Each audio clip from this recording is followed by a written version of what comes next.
Welcome to Minneapolis, where the aftershocks can still be felt, where Punk retained and Randy returned, where Liv's bold declaration was of all time. And now, where the next big energy wave's about to hit, SummerSlam Day 2, as we welcome you to Countdown to SummerSlam, presented by Cricket 5G. US Bank Stadium, and arriving here is Seth Rollins, inextricably intertwined with Roman Reigns for years. But only on the rarest of mega events have they competed. Tonight could be the defining chapter in their storied history. Speaking of history, Charlotte Flair arrives having racked up 14 world titles, now on the doorstep of 15. Today's ladder match could be a jaw-dropper. And ice cream, anyone? In one of the wildest stipulation matches ever, it's Danhausen arriving to prepare for Human Monies on a Pole against Dirty Dom. Minnesota surely untouched. Hometown hero, listen to the reaction for Chad Gable. The locals ready to roar. Minnesota high school champ, St. Michael's native, U.S. Olympian, and Gable returns to fight for the IC title. Plus, Trick Williams with his wife Lash Legend. They've got a lot to handle tonight. Mr. Whoop That makes his SummerSlam debut in a tough title defense. We are ready. From Minnesota, this is SummerSlam. The epic two-night SummerSlam begins. I told you this title wasn't going anywhere because I am the greatest women's world champion of all time. Mathematically, I'm doing better than you. That is the way to kick off SummerSlam. Oh my goodness, he beat the Bloodline. Everybody talks, but we finish. Yeah. What happened tonight? Exactly what you can expect will happen. Fairy tale over. What the? The real Bellas are back. Give me my payment, it's printed in blue. I come to bring all the pain in this. Oh my God! Randy RKO! Just two juggernauts colliding. Lesnar ripping the canvas apart. This is the past. This is the future. The ruler conquered the beast.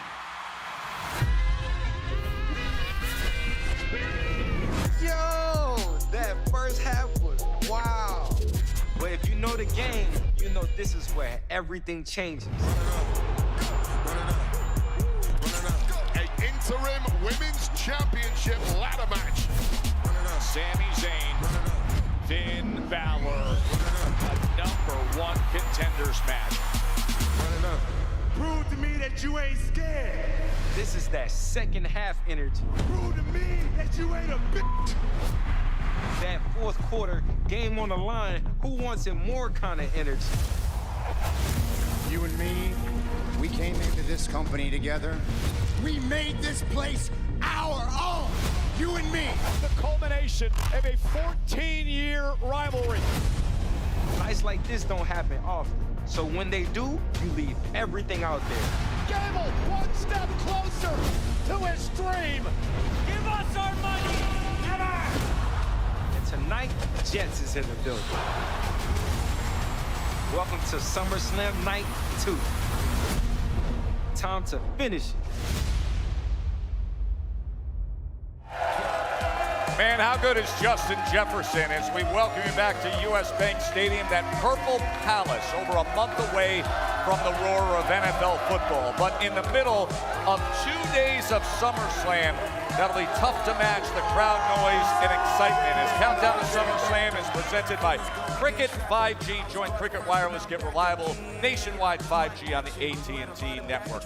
Thrilled that you're with us for another day of this outrageous action that you're in store for. Joe Tessitore alongside Big E, Corey Graves, and Peter Rosenberg. Guys, last night, and you heard the chants, was about the unassailable argument that Obafemi is the future.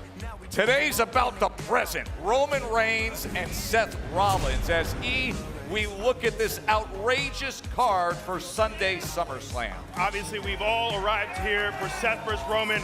but I can't tell you how excited I am to see Penta versus Gable. I think if you love the craft of wrestling, this is for you. I couldn't agree with you anymore, Big E, and there's a morbid curiosity within me that is eager to see what unfolds when you put human monies on a pole. What is that? It's a new thing we've never seen in wrestling before. Guys, for me, and there's so much here, it's the ladder match. Knowing we're crowning a new champion, knowing that we have Charlotte and Jade in this match together, and knowing how much this crowd would absolutely lose their mind if Chelsea Green found her way to the top of that ladder. They'd also lose their mind for Tiffany Stratton, who's another one of these home-ground Minnesota superstars from just about 20 minutes away. And of course, we have the best reporters in the business to cover everything with SummerSlam as we say hello to our aces, and we begin with Kathy Kelly. Kathy. Yeah, Joe, we have reporters all over the building. I've also seen a lot of superstars wandering the halls. Chelsea Green was just here testing out some of these ladders, and I asked her if she had gotten over her phobia of heights and ladders since the last ladder match she was in. She said, Kathy, I don't know what phobia means, but I am scared to climb to the top of a ladder, especially with 4 other competitors in the ring. She knows that is the task at hand, but Chelsea has turned so much opportunity from chaos. She's turned the chaos into opportunity throughout her career. And she knows, like I said, that is the task at hand tonight. So whether it's her or one of the other 4 competitors in the ring, whoever ascends to the top of the ladder will also immediately ascend to the top of the SmackDown Women's Division. Byron? Thanks, Kathy. January 13th, 2025. Believe it or not, that's kind of the date that started the whole road to tonight's Intercontinental Championship match, because that's the night that Penta made his WWE debut, defeated Chad Gable, which then led to Chad Gable experiencing a downward spiral in his career and his subsequent road of atonement. So tonight's match could go one of 2 ways. Either Chad Gable has a full circle moment in his career, wins his first singles title in front of his hometown, or Penta, who's competing in his first SummerSlam match, causes history to repeat itself. Jackie? Well, Byron, Roman Reigns has built one of the greatest resumes in WWE history, but if he has one blind spot, it is absolutely Seth Rollins. Listen, some opponents challenge your ability. Others challenge your identity. And when it comes to Roman, Seth does both, whether it's the Royal Rumble DQ in 2022 or choosing revenge over victory at WrestleMania 40. Seth has repeatedly forced Roman to make emotional decisions over strategic ones. It's the very reason Roman himself said he needs this win. So while retaining the World Heavyweight Championship is at stake tonight for Roman, tonight is also about finally beating the one person in Seth Rollins that has always been able to get into Roman's head. Well, let's continue that conversation, guys, when we talk about Roman Reigns and Seth Rollins and the shared history, of course, a rivalry spanning their run all the way back to the Shield, the betrayal, and the breakup. Look, if Roman Reigns is our Superman, Seth Rollins is his kryptonite. There is so much story, so much history. Graves, you and I were there, 15 plus years ago to see some of these very first elements start to brew. I would agree, and I would argue that this rivalry actually predated both Rollins and Roman's arrival in WWE. These two have been at one another's throats for years and years and years over one reason: who's the best?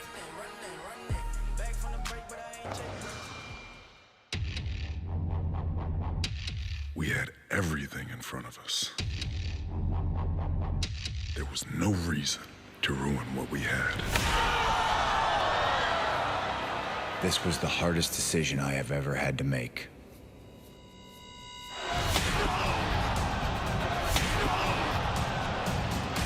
But it was the best decision I've ever made. Seth Rollins, Mr. Money in the Bank. Roman Reigns is going to WrestleMania.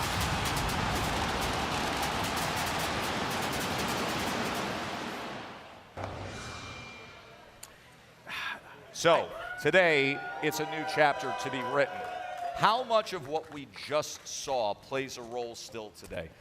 To me, it's gigantic, because every time we see Roman deal with Seth, this guy who is otherwise always in the right headspace, just seems to be thrown off. It's like the chair shot is constantly in the back of the mind of Roman Reigns. And I got to tell you guys, Kryptonite's the perfect way to put it. There is something there that makes Roman Reigns different in this rivalry. I think Roman Reigns has gone past motivation and entered into obsessive territory. I've used the analogy quite a few times recently that Seth Rollins has become Roman Reigns' white whale. Right. It's a little Moby Dick reference for you kids at home.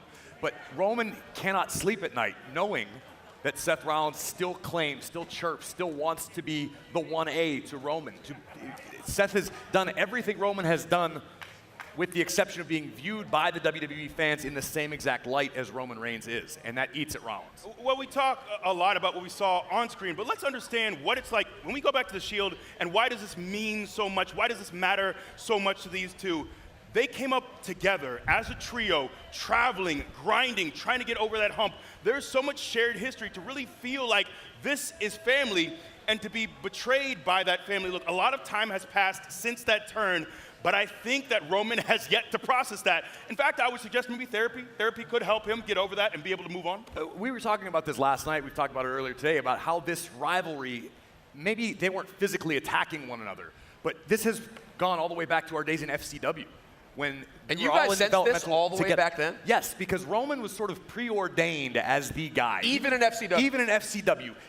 Granted, he had to work just as hard as everybody else, arguably harder, but everyone sort of knew the hopes, the expectations of Roman Reigns, what he was going to be someday. Then you had Seth Rollins, who on the independents was the guy. Seth Rollins cut his teeth, made his name on the independent scene, showed up in FCW, and now he had to deal with a guy who was already viewed as better than he is. And that drives Rollins. Rollins is a guy who performs best, much like CM Punk, when there's a chip on his shoulder. Rollins has kept that chip, and yes, they formed the Shield. Yes, they both tasted individual success, but there is still part of Seth Rollins that loses sleep over knowing that he's not looked at as the guy the same way Roman is. This is going to be a central topic we discuss over the course of the next nearly 3 hours. We're going to be right here on ESPN with you for the countdown to SummerSlam, and then this outrageous card that is topped by Roman Reigns and Seth Rollins comes your way. Want to remind you, that'll be fully streaming on the ESPN app. And the good news now is YouTube subscribers can get ESPN Unlimited. So join us at 6 o'clock for that on the ESPN app. Jackie Redmond recently sat down with Seth Rollins. Are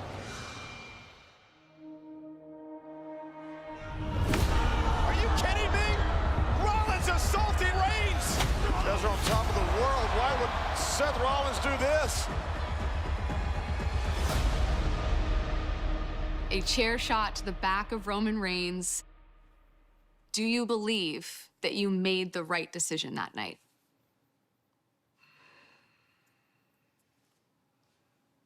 Yes. Okay. It was the right decision.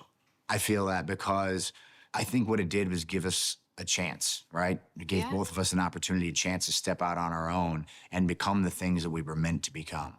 And I just don't know, had we had a different catalyst, had it ended amicably, would things have snowballed the way they did? It's like there's before the chair shot and after the chair shot. There's 100% two different timelines.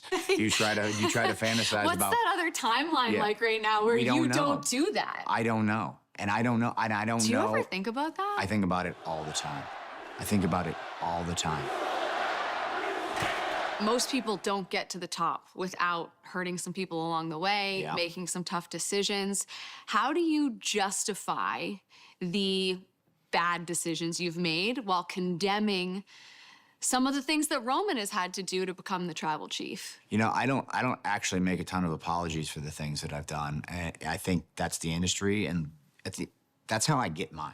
You know? Okay. Like I love how candid you're being. That's how I get mine, because look, there are some people, Roman being one of them, like he was born into the right family. He was given the right opportunities. Like there are some guys who they're gonna be like, hey, we want you to stand inside in the middle of the ring in Madison Square Garden and hold up the Larry O'Brien trophy, okay? That's Roman Reigns. There are some guys penciled in to the WrestleMania main event a year in advance. That's Roman Reigns. It didn't matter if he failed.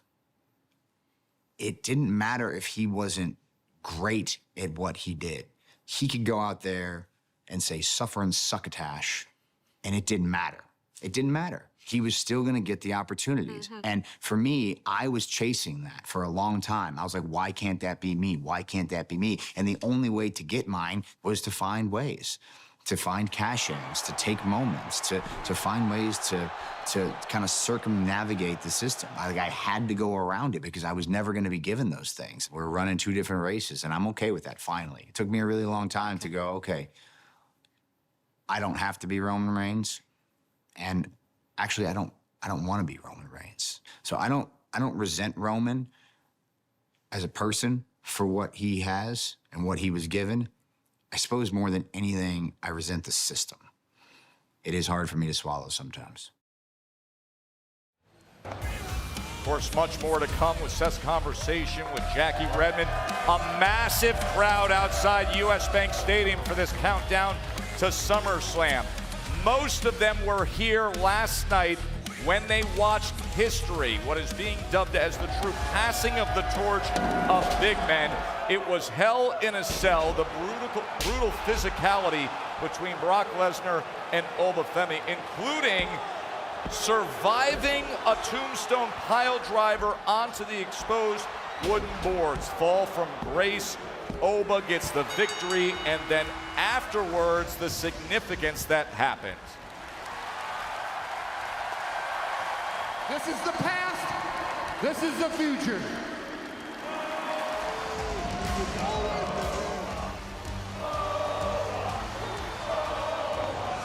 The beauty of this business is that the scoreboard is always present. It's right behind us. And even today, the next day, this crowd is still chanting Oba. Tess, I remember we had Oba on the desk for the post-show. Rosenberg and I, we did that interview after the match.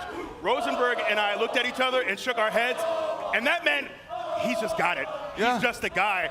In that, like, to have a man like him who doesn't wilt under that spotlight. Look, this is Brock Lesnar, one of the biggest stars in our industry, but also just a physical force to never bat an eye in those promo battles, to never back down when it's not just Brock, it's also Paul Heyman. These two forces, it is very easy to be someone who, a year ago he was in NXT, to now be someone who is just so ready for this moment, to see him on this desk in the post show, to get this reception, and to have the people in the palm of his hands. It's a guy, it's like, bro, you just got it. I'm sorry, you got it. When I look at Obafemi, look, we talk about the future. He is let's build around him now. I want to see world title opportunities for him now. And what I loved is before we had Oba on the post show, we had CM Punk. And Punk was very aware of the Oba chance and that people wanted to see that match. I hope we get to see Oba versus Punk. I hope we get to see Oba versus Roman. I'm sorry, when I look at that guy, he's just got it. He's the one. We've all sat here and seen people come along and you go, oh, could that be the next Shawn Michaels? Could that be the next Bret Hart? Huge names. It's not very often that you go, could that be the next Hulk Hogan? Could that be the next Brock Lesnar? Could that be the next Bruno Sammartino? I'm not trying to be dramatic, but the guy has every physical gift. But let's spend a second on Brock Lesnar. Because Graves, you've been in this business for a long time. To see a guy like Brock Lesnar who doesn't always wear his emotions on his sleeve, take that moment and not only have these matches, hug the man, and then ask for a microphone to say he's the future. Graves, that is a very rare moment in this business. Absolutely, a ringing endorsement from one of the greatest of all time, a future Hall of Famer, the Beast incarnate, Brock Lesnar. I'm as curious as anybody to find out what Brock's future looks like. We heard Paul Levesque say it in the press conference last night. The only person who can answer that question is Brock Lesnar. Selfishly, I hope it's not the last we've seen of the Beast. But regardless, whether Brock comes back or not, we've got Obafemi and a bright future to look forward to. Yeah, and I assure you it's not the last conversation we have today on this countdown show to SummerSlam about Brock Lesnar. We're going to have conversations for about the next 10 to 15 years about Obafemi. We're going to continue on right here on ESPN. Remember, 6 o'clock on the ESPN app. We'll begin the matches for day 2, the Sunday card of SummerSlam. Spectacular day here in Minnesota and a spectacular main event tonight. We will talk to Roman Reigns, the World Heavyweight Championship, as he prepares for Seth Rollins. In this business, you have to have some about you.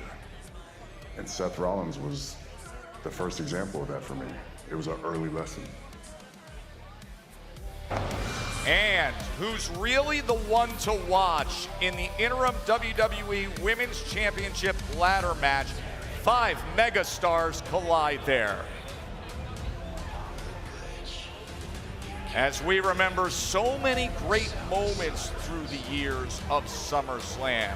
The match made in heaven prior to the match made in hell. I cried at that wedding. This was just 1 year ago, the American Nightmare toppling the greatest of all time, John Cena, to reclaim the WWE Championship. And what about Trish demonstrating she still got it? Oh, that was How about Kane and Bray back in 2013? Absolutely, and of course, no one could fly like AJ Styles. Can you believe we finally saw AJ and John Cena?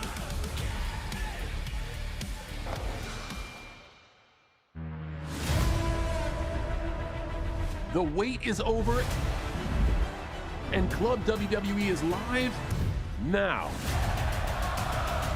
Start earning rewards, check out your exclusive member benefits, and explore the catalog of premium content you can't find anywhere else. Congratulations on being the first to experience the epicenter of fandom. This is Club WWE.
US Bank Stadium had some all-time memorable moments like Nick Foles and the Phillies special to win a Super Bowl 52 for the Eagles. But last night, tonight, feels like we're filling a book with more magical moments, this time inside the ropes. One of the big stories of the summer is the injury to the women's champion, Rhea Ripley. She is expected to be back sooner than expected. However, for now, because of what happened, she is hoping to be medically cleared, and we move forward crowning an interim champion, and that will happen in an incredible fashion because look at these 5 that are coming together for a ladder match for the interim WWE Women's Championship. That comes your way here on Sunday of SummerSlam.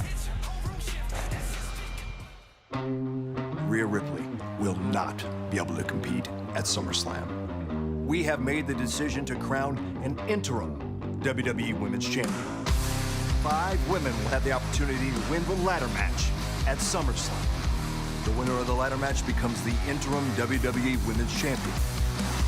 It's coming closer, quiet. I am the 14-time Women's Champion. I want to feel it. Silence is everything.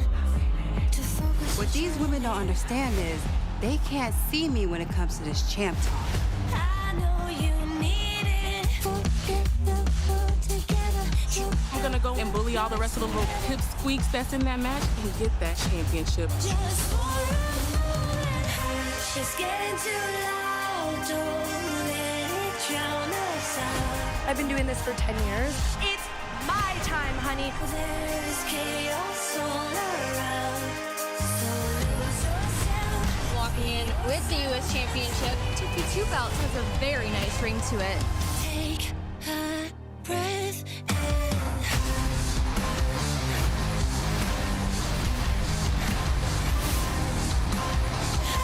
SummerSlam Sunday, interim WWE Women's Championship ladder match. The best of the women's division will have that golden opportunity in Minnesota. Take a breath and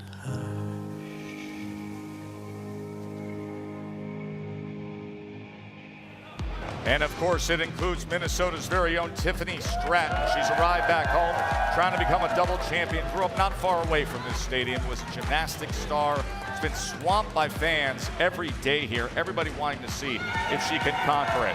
Great reception, as you hear from the crowd, for Chelsea Green, who's now a newfound very good friend of Tiffany Stratton. She's been riding some momentum here. Impressive qualifying win. And now the inaugural women's U.S. champion could become the interim Women's Champion. What's the key to this matchup, Big? Oh, man, I think the key is to keep your eye on the prize. We have seen Jade and we have seen Charlotte go toe-to-toe time and time again. I think there is some concern that they can be so distracted with their budding rivalry that they end up not remembering, hey, we got to climb this ladder and grab this title. To that point, I'm going to defer to a point often used by John Bradshaw Layfield, WWE Hall of Famer, my AAA broadcast partner. Hang around the rim. You have to make sure you keep yourself in position. Keep a ladder at the ready, as handy as it possibly can be. We know the ladders tend not to cooperate, but you have to be ready because you're only going to get momentary opportunities in an environment as chaotic as a ladder match. I'm very curious about Lash Legend today. Why? How so? Because there's a couple of stories I think everyone's watching. Jade and Charlotte, obviously, right? Then you have this relationship and sort of the daredevil abilities of Chelsea and Tiffany Stratton. You got to keep your eye on the powerhouse that is Lash Legend. I mean, this is someone with who is a physical specimen in every single way. But I just would be remiss. It's fascinating to not look at the Chelsea story. And if you watch Unreal at all and you see what Chelsea's all about, this has been a story that people have fallen in love with. And as much as Tiffy is a hometown hero here in Minneapolis, it seems like every building we go to feels like a hometown game for Chelsea Green these days. Is there a bigger bandwagon hopper in this business than this guy right here? I've been telling people for years to keep an eye on Chelsea Green. I was the only one to stand up and pledge my allegiance, and you mocked and you ridiculed and you cried and you whined. But where are we now? We're in Minneapolis. We're at SummerSlam. Who's potentially the next interim women's champion? Chelsea Green. Exactly. I think you owe me an apology. Graves, I'm so sorry. I didn't know that. I don't accept. But look, when I think you spend so much time at the top, I'm thinking about Charlotte Flair. Sometimes when you come down to the tag team division, it can be seen as a demotion. People start to forget about you at the very top of the card. I think Charlotte is still performing at such a very, very high level. Let's not sleep on her either. And number 15 would mean the world to Charlotte Flair. So the interim women's championship, a ladder match. Chelsea Green says, you know what? I have a fear of heights. Okay, Chelsea. WWE Slam celebrates the biggest party of the summer with an action-packed release inspired by the larger-than-life moments and superstars who have defined SummerSlam over the years. Collect signature cards and more and experience the excitement of SummerSlam now in Topps WWE Slam. So many intriguing matchups coming your way, including Baron Corbin is now back. He has been on the attack of Trick Williams. He goes for the U.S. Championship today. You know what's funny? I've been watching the shows and I see all these guys running around thinking they're legitimately tough. Think they can walk the walk and talk the talk. Well, their reality is about to come crashing down. I am the real deal and the world knows it. Trick, you're the first name on a long list. Now, Trick, I'm gonna give you some advice. Smile while you can. Enjoy what you have, because I am Baron Corbin and I am coming for it all. You know, this is a very different Baron Corbin than one we knew earlier at WWE. He has spent the past year doing Brazilian Jiu-Jitsu. He's collected gold medals at tournaments internationally, all over the country, all over the world, and he comes back with new attributes and skill sets, and we saw it just this past Friday when he showed incredible maturity and patience as Trick Williams was ready to brawl after what's gone down with the attacks the past couple of weeks. But Corey, he understood, you know what? Gold's on the line on Sunday. Baron Corbin's a former United States champion, and I actually disagree with you, Tess, in a sense that, yes, this may be a different version of Baron Corbin that we're seeing now, but this is Baron Corbin. I was in the guy's wedding. I know Baron Corbin at his heart, in his soul. I, for one, am grateful that he's back so he can stop texting me about how he wants to fight and kick everybody's ass on the roster while he's not here. So now Baron's here and he can let his fist do the talking rather than his thumbs. Trick Williams is in for the test of his reign thus far. I promise you this much. To your point, Joe, Corbin has added new wrinkles to his game. He was already ruthless. He was already dangerous. And Baron Corbin is back in WWE to collect even more gold, much like he's done in the jiu-jitsu world. I don't like agreeing with you, but I'm 100% on board with this being Trick's biggest challenge so far. Trick is the coolest cucumber I've basically ever met in sports. No matter what it is, he's always calm leading into the event. In this case, I wonder if that works to his disadvantage, because Baron Corbin is the rare combination of a veteran who is completely hungry and needs to prove something.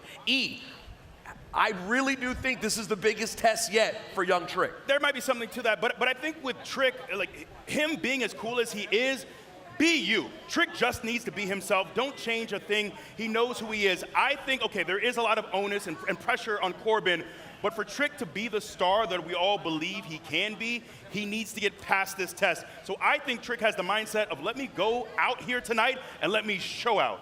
And we know we heard it at WrestleMania, you'll hear it again, but the entrance for Trick Williams with this big of a crowd, it's going to be incredible. By the way, great crowd here again outside the plaza. It was so much fun to do before they head into US Bank Stadium. Today's Superstar Lookalike Contest is presented by Chase Freedom, the official credit card of SummerSlam, as we say hello to Chewy and Kathy again.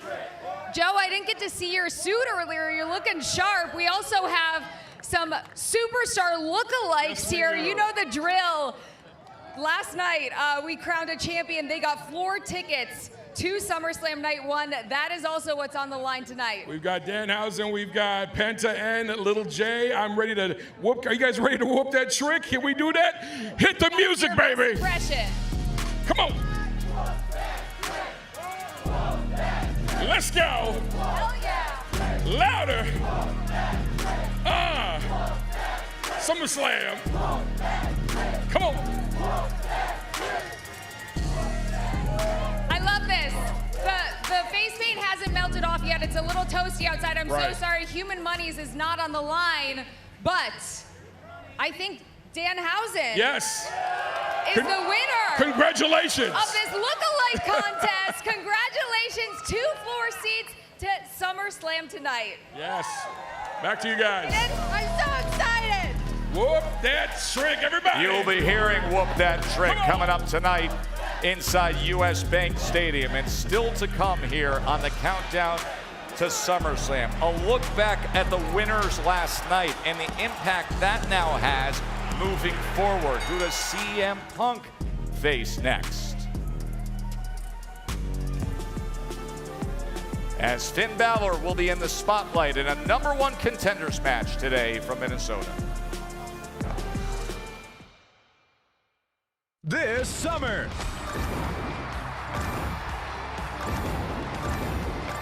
control the chaos, rule the ring. Fight for SummerSlam. Get ready.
Hey, check out the WWE Universe enjoying SummerSlam at Cosm in LA, Dallas, and the newest location, Atlanta. I mean, it is like you are sitting ringside, front row, a world beyond your own without leaving your seat. A shared reality, Cosm like nothing you ever seen or experienced. And by the way, how about the experiences we all had yesterday? The epic two-night SummerSlam begins. This is where stars become highlights. And Morgantown with a second oblivion retains her title.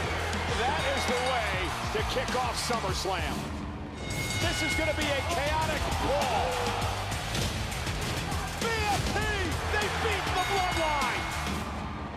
The ring general looking to end the dreams of Nick Aldis tonight. Nick Aldis has to tap out. JC Jane for the win. What the real fellas are back. Punk and Rhodes for the undisputed WWE Championship. Oh my God! Randy Orton, RKO! CM Punk retains the title.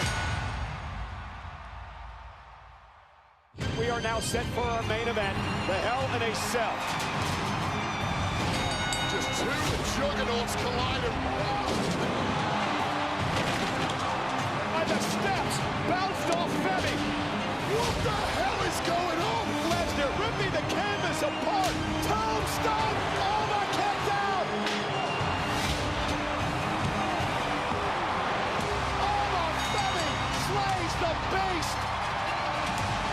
Congratulations. This is the future, ladies and gentlemen. This is the past. This is the future.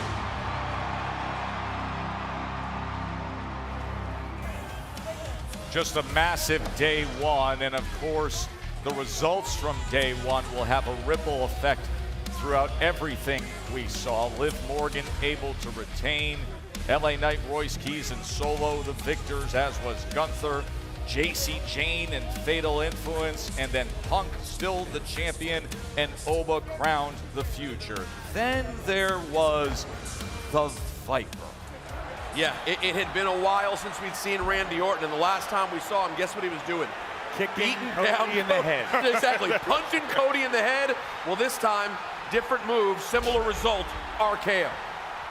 And what a refreshed Randy Orton. Just seeing him, we were really close to where we were set up last night, seeing him run by to enter the ring.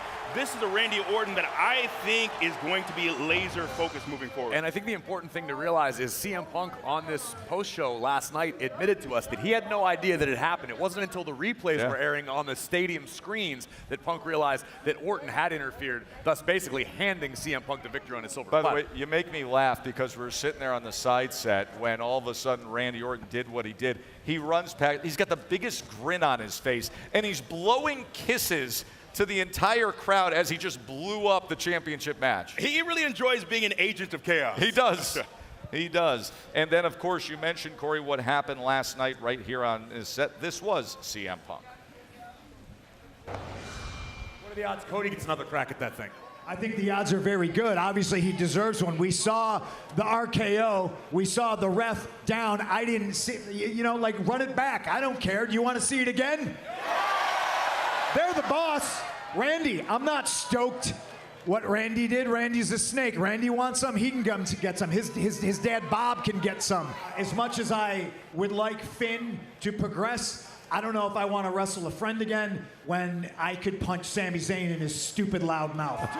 CM Punk is here. I am a target, and I welcome every single archer who wants to shoot a bow and arrow at me. I'm not hiding in a bubble. I am not a Let's go. Well, let's bring in the man who hopes to be the next challenge to CM Punk.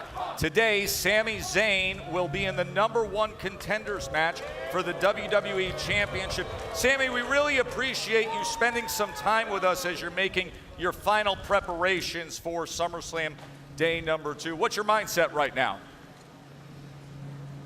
Well, Joe, actually, I got a lot to say. First of all, I got a lot to say about CM Punk, okay? Because I heard what CM Punk's been saying about me. What did he say on television me being a start bench or a bench player who thinks he's a starter. I didn't really understand what he said because he kind of flubbed his words. I don't flub my words when I talk about CM Punk. I am locked in when I need to talk about CM Punk. I have no shortage of things that I have to say about CM Punk, but it seems he flubs his words a little bit when he talks about me. And you want to know why? Because he's terrified of me. He's scared of me. Not physically, no, because he's been in the ring with a lot of imposing fellas. Come over here, come over here. Let me talk to you. He's been in the ring with a lot of imposing guys, but I terrify him mentally and emotionally because I see him for the fraud that he actually is. And what was it you said on the panel, Punk? That I'm just following in your footsteps some things you did 15 years ago? Don't ever compare me to you in any way, shape, or form. That is an insult. Because I am nothing like CM Punk in any way. Sammy. I'm actually a real person. Hey, I'm talking. Sorry. I mean it when I talk. I mean it when I say something.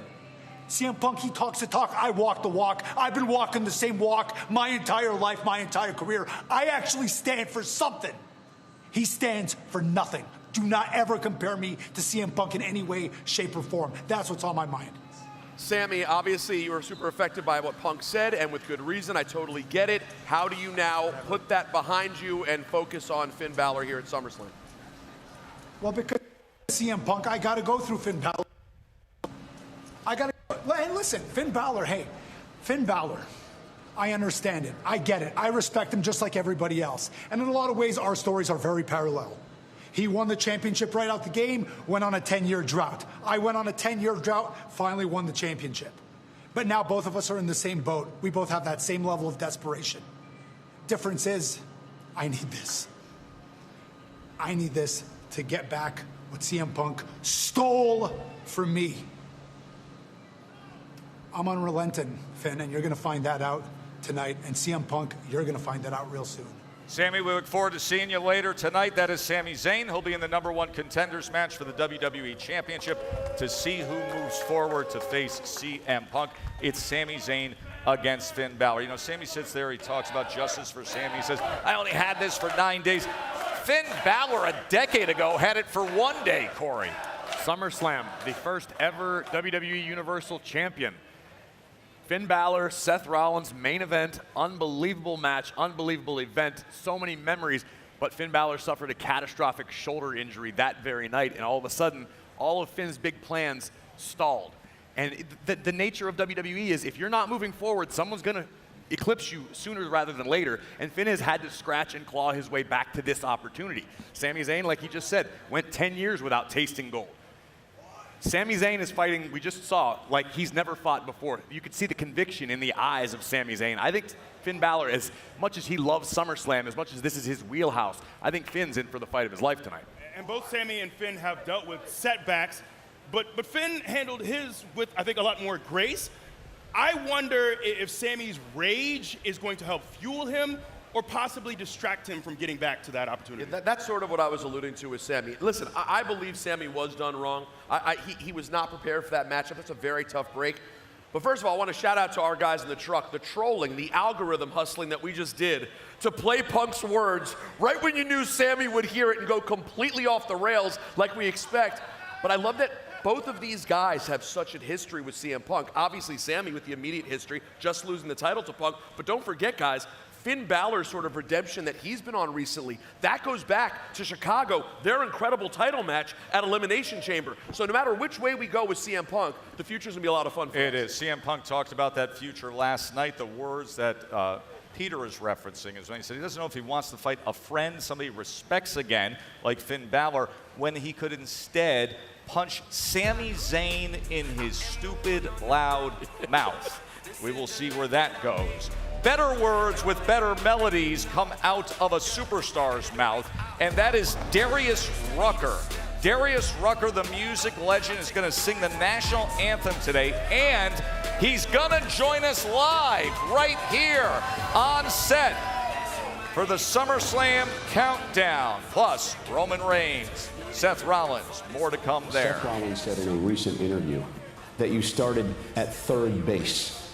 That's the perspective of people who aren't born into the business. When you put Roman Reigns and Seth Rollins in the same room, who shines the brightest?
SummerSlam in Minneapolis. For the fans that have traveled to take it all in, they have been well served. From a Juicy Lucy at Matt Barr to a big steak at Murray's, and now the feast continues with SummerSlam Day 2, a showcase of wild action and athleticism, something the city's star wide receiver knows how to deliver. To be able to be 27 and still be playing this game that I love since I was a little kid is truly a blessing. Because of course I'm not the fastest, I'm not the strongest, and I'm not the smartest, but I do know football. You know, you gotta be that dog and you have to be that entertainer to step out. It's the dance moves after I score. It's me on the TV screen, on commercials. All of that is a full package. I mean, at the end of the day, we're entertainment. You know, my favorite thing I like to say is a quote from Michael Jordan. He said that every single game that he plays in, there's somebody there that's watching for the first time. So I kind of always had that in the back of my mind, and I feel like it's the same thing for WWE. I've always been a fan of Roman. I just love his energy, I love his vibe, and I feel like he's that entertainer. It's just a stage and a showcase. It gives me goosebumps even thinking about the fans and the amount of energy and the amount of love that they really give every single time they see you. So it's really just putting on a show for them. Yes, those fans who have proven why Minnesota landed at SummerSlam. They've been here at the East Plaza for hours, soaking in the sun and fun, maybe a little bit of adult hydration. And now they're ready for a defining day of WWE. And one of the most physically dominant superstars has arrived. And she's arrived in purple, by the way. They love that. Right. Jade Cargill walks into SummerSlam with championship aspirations. Penta is here, the Intercontinental Champion. The unmistakable lucha intensity, the innovation, and the sporting attitude to take on this challenger in Chad Gable tonight. Plus, Finn Balor. What a moment it could be for Finn Balor to be the #1 contender to fight for the Undisputed Championship if he gets past Sami Zayn. And music superstar Darius Rucker has arrived. He'll be performing the national anthem, but before he does, that WWE superfan will be right here on set. And it's Seth frickin' Rollins. When the stakes are at their highest, few have delivered on a bigger stage better and more consistently than Seth, especially when the man opposite him is Roman Reigns. And that is where Rollins finds himself again, opposite Reigns for the World Heavyweight Championship tonight. It is coming your way from right here in Minneapolis, streaming on the ESPN app. It was the right time, the right guy, in the right moment. Seth Rollins, Mr. Money in the Bank! As I ran down that ramp, I could barely feel the ground beneath me. I was floating. Stop the Reigns! All my hard work, my moment, the top of the mountain right at my fingertips, and he stole my moment. Rollins with the heist of the century! I should have saw it coming.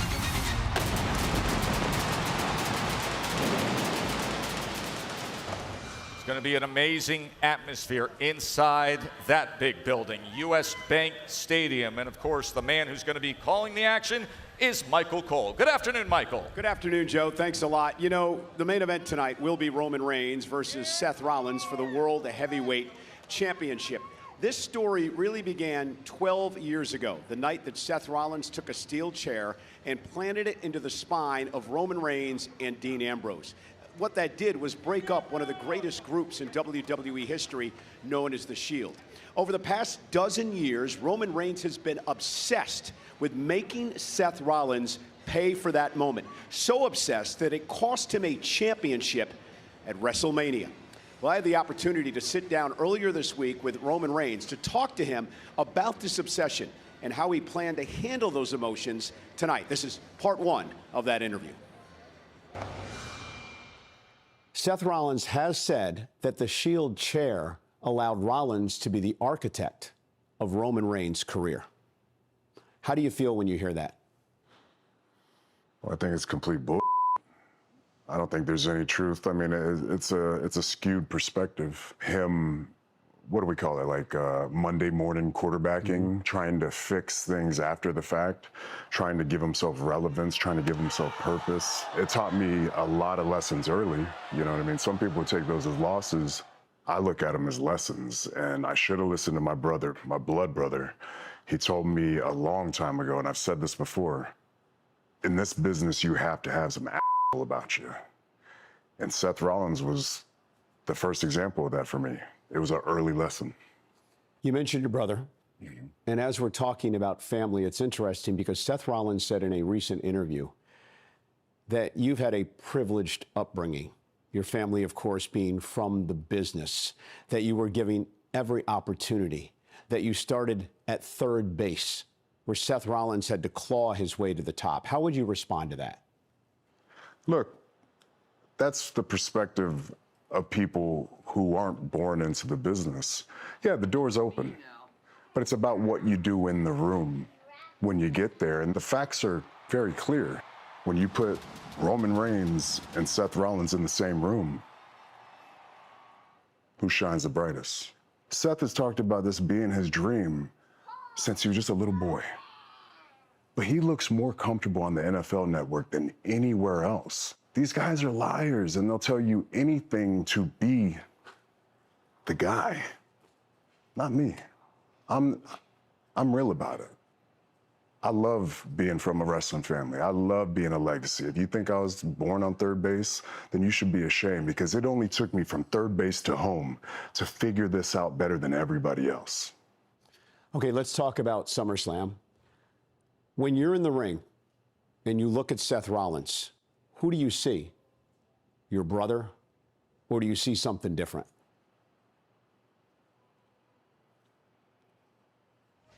Well, ladies and gentlemen, inside U.S. Bank Stadium, I'll be sitting at the announce desk behind me in a little bit to call all the action with this man, a 5-time Intercontinental Champion. My partner, Wade Barrett, joins me now. Now, before we get into the main event stuff, Wade, let's talk about, have you ever, in your career, called a human monies on a pole match? No, I have not. And to be clear, it should not be called the human monies on a pole match. It should be called the stolen money on a pole match that is going to go back to its rightful owner, Dirty Dom, tonight. So we'll call that matchup. And also the main event, of course, Roman versus Seth. Let's start with Seth Rollins. How important is this match tonight for Seth to get the championship back? Well, for Seth, he lost the championship almost a year ago now through injury. He had to relinquish it. So it's huge for him to get back the championship that he never really lost. But also in some interviews this week, I've noticed Roman Reigns has said a few things about Seth Rollins. He said that Seth Rollins will never be the A1 guy like Roman Reigns. He'll always be a level below Roman Reigns. Well, Seth Rollins tonight gets the chance to shove those words down the throat of the OTC. And for Roman Reigns, and I mentioned it earlier, it's this 12-year obsession with Rollins and how emotional Reigns gets when he's in the ring with Seth in these big matches. He's never beaten Seth in a big match. How does Roman use those emotions maybe in his favor tonight?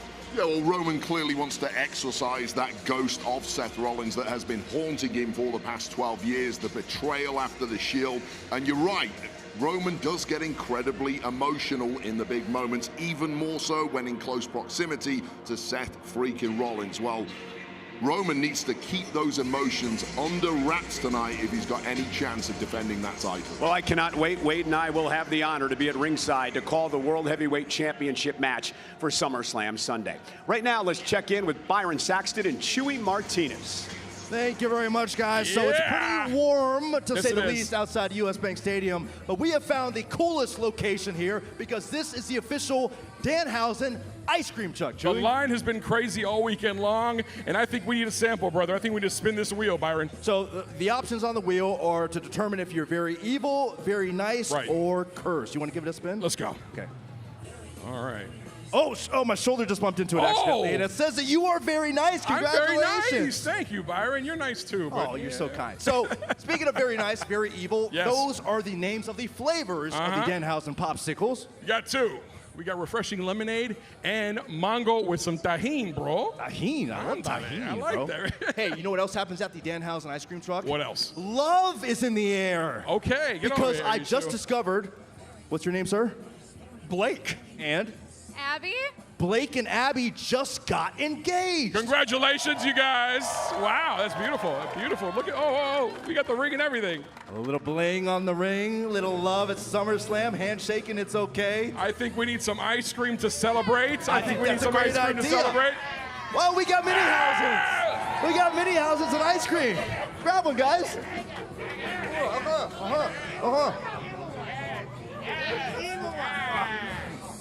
I might get a brain freeze, but that's okay. That was delicious. We're gonna enjoy Danhausen ice cream. Very, very nice, very evil. Someone else who's very nice, Jackie Redmond. Yes. That's right, Byron. I am nice, and this segment is presented by Cricket Wireless. Mike, The Miz, is sometimes nice. I feel like I'm always nice. Everyone loves me. I hope Danhausen loses tonight. Oh, I we're hope going he's right hurt to so Danhausen. bad that he is rid of the WWE, that he is ousted from the WWE. There is no curse, and I'm alive and well. Thanks for asking, Jackie. Mike, we just talked about how we weren't going to talk about Danhausen. We were going to talk about SummerSlam and what happened last night. I've been a vegetable for the past month. I've been electrocuted. You know who I blame? I blame my general manager, Nick Aldis, who all of you were cheering last night. It was an This guy was emotional so moment. worried about his moment at SummerSlam that he forgot to protect and make sure that his talent is safe on SmackDown. I was electrocuted by an idiot. Do you think any of your own actions or decisions maybe led you to that moment, though? My actions? Danhausen stole my daughter's bike. She is 8 years old. He broke into my house. And you blame Nick Aldis. I blame my general manager who allowed me to get electrocuted on his television show. Yeah, I do. Okay, well. While Oasis is singing his entrance, oh gee, the general manager gets to have Oasis bring him out. Listen, you were supposed to tell us some of your favorite SummerSlam moments, and now we're out of time because of this tantrum. I beat Rey Mysterio for the Intercontinental Championship. Need I say more? We're gonna wrap, Miz. He got one moment out. One. The Miz. Very nice, very evil freeze tour close by our set as we continue on with the SummerSlam countdown right up until 6 o'clock. We will talk about the moments. The guys are going to reveal the top 10 notable moments in SummerSlam history as we move ahead. Speaking of Brock right there, that was Nashville. And here's the man responsible for it all. We heard what Paul Triple H Levesque had to say last night after night one. We will hear from him before night two as SummerSlam continues on with the music superstar who's singing the Star-Spangled Banner tonight. Darius Rucker's gonna join us live right here on the countdown. So great to have you. Say hello to the guys. Make the bed shake. With meds that prime your brain for arousal, boost blood flow where it counts, and help you last longer in bed. Rougiette's ED meds are personalized to you and delivered right to your door. Your best sex starts now. Get started today at Rougiette.com.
We are in the middle of two spectacular days on a sun-kissed weekend in Minneapolis for SummerSlam, as day 2 is set to arrive in less than 2 hours after an unbelievable night of action on the ESPN app Saturday night.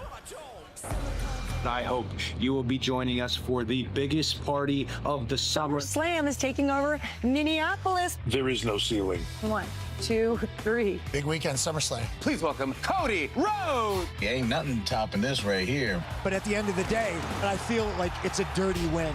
Cody, you got a rematch anytime you want it. If you need my help in any way. I do have a problem with Danhausen right now. He might curse you. No. Bring it on. And I'm excited. And I know Seth's excited. This is your WWE debut match. There's been like a really nice, genuine sort of outpouring of like excitement and support. This game has been hijacked by Danhausen. You never play Uno, dog? Mine wasn't hot. I think it's hot. How does it feel to be back? It was incredible.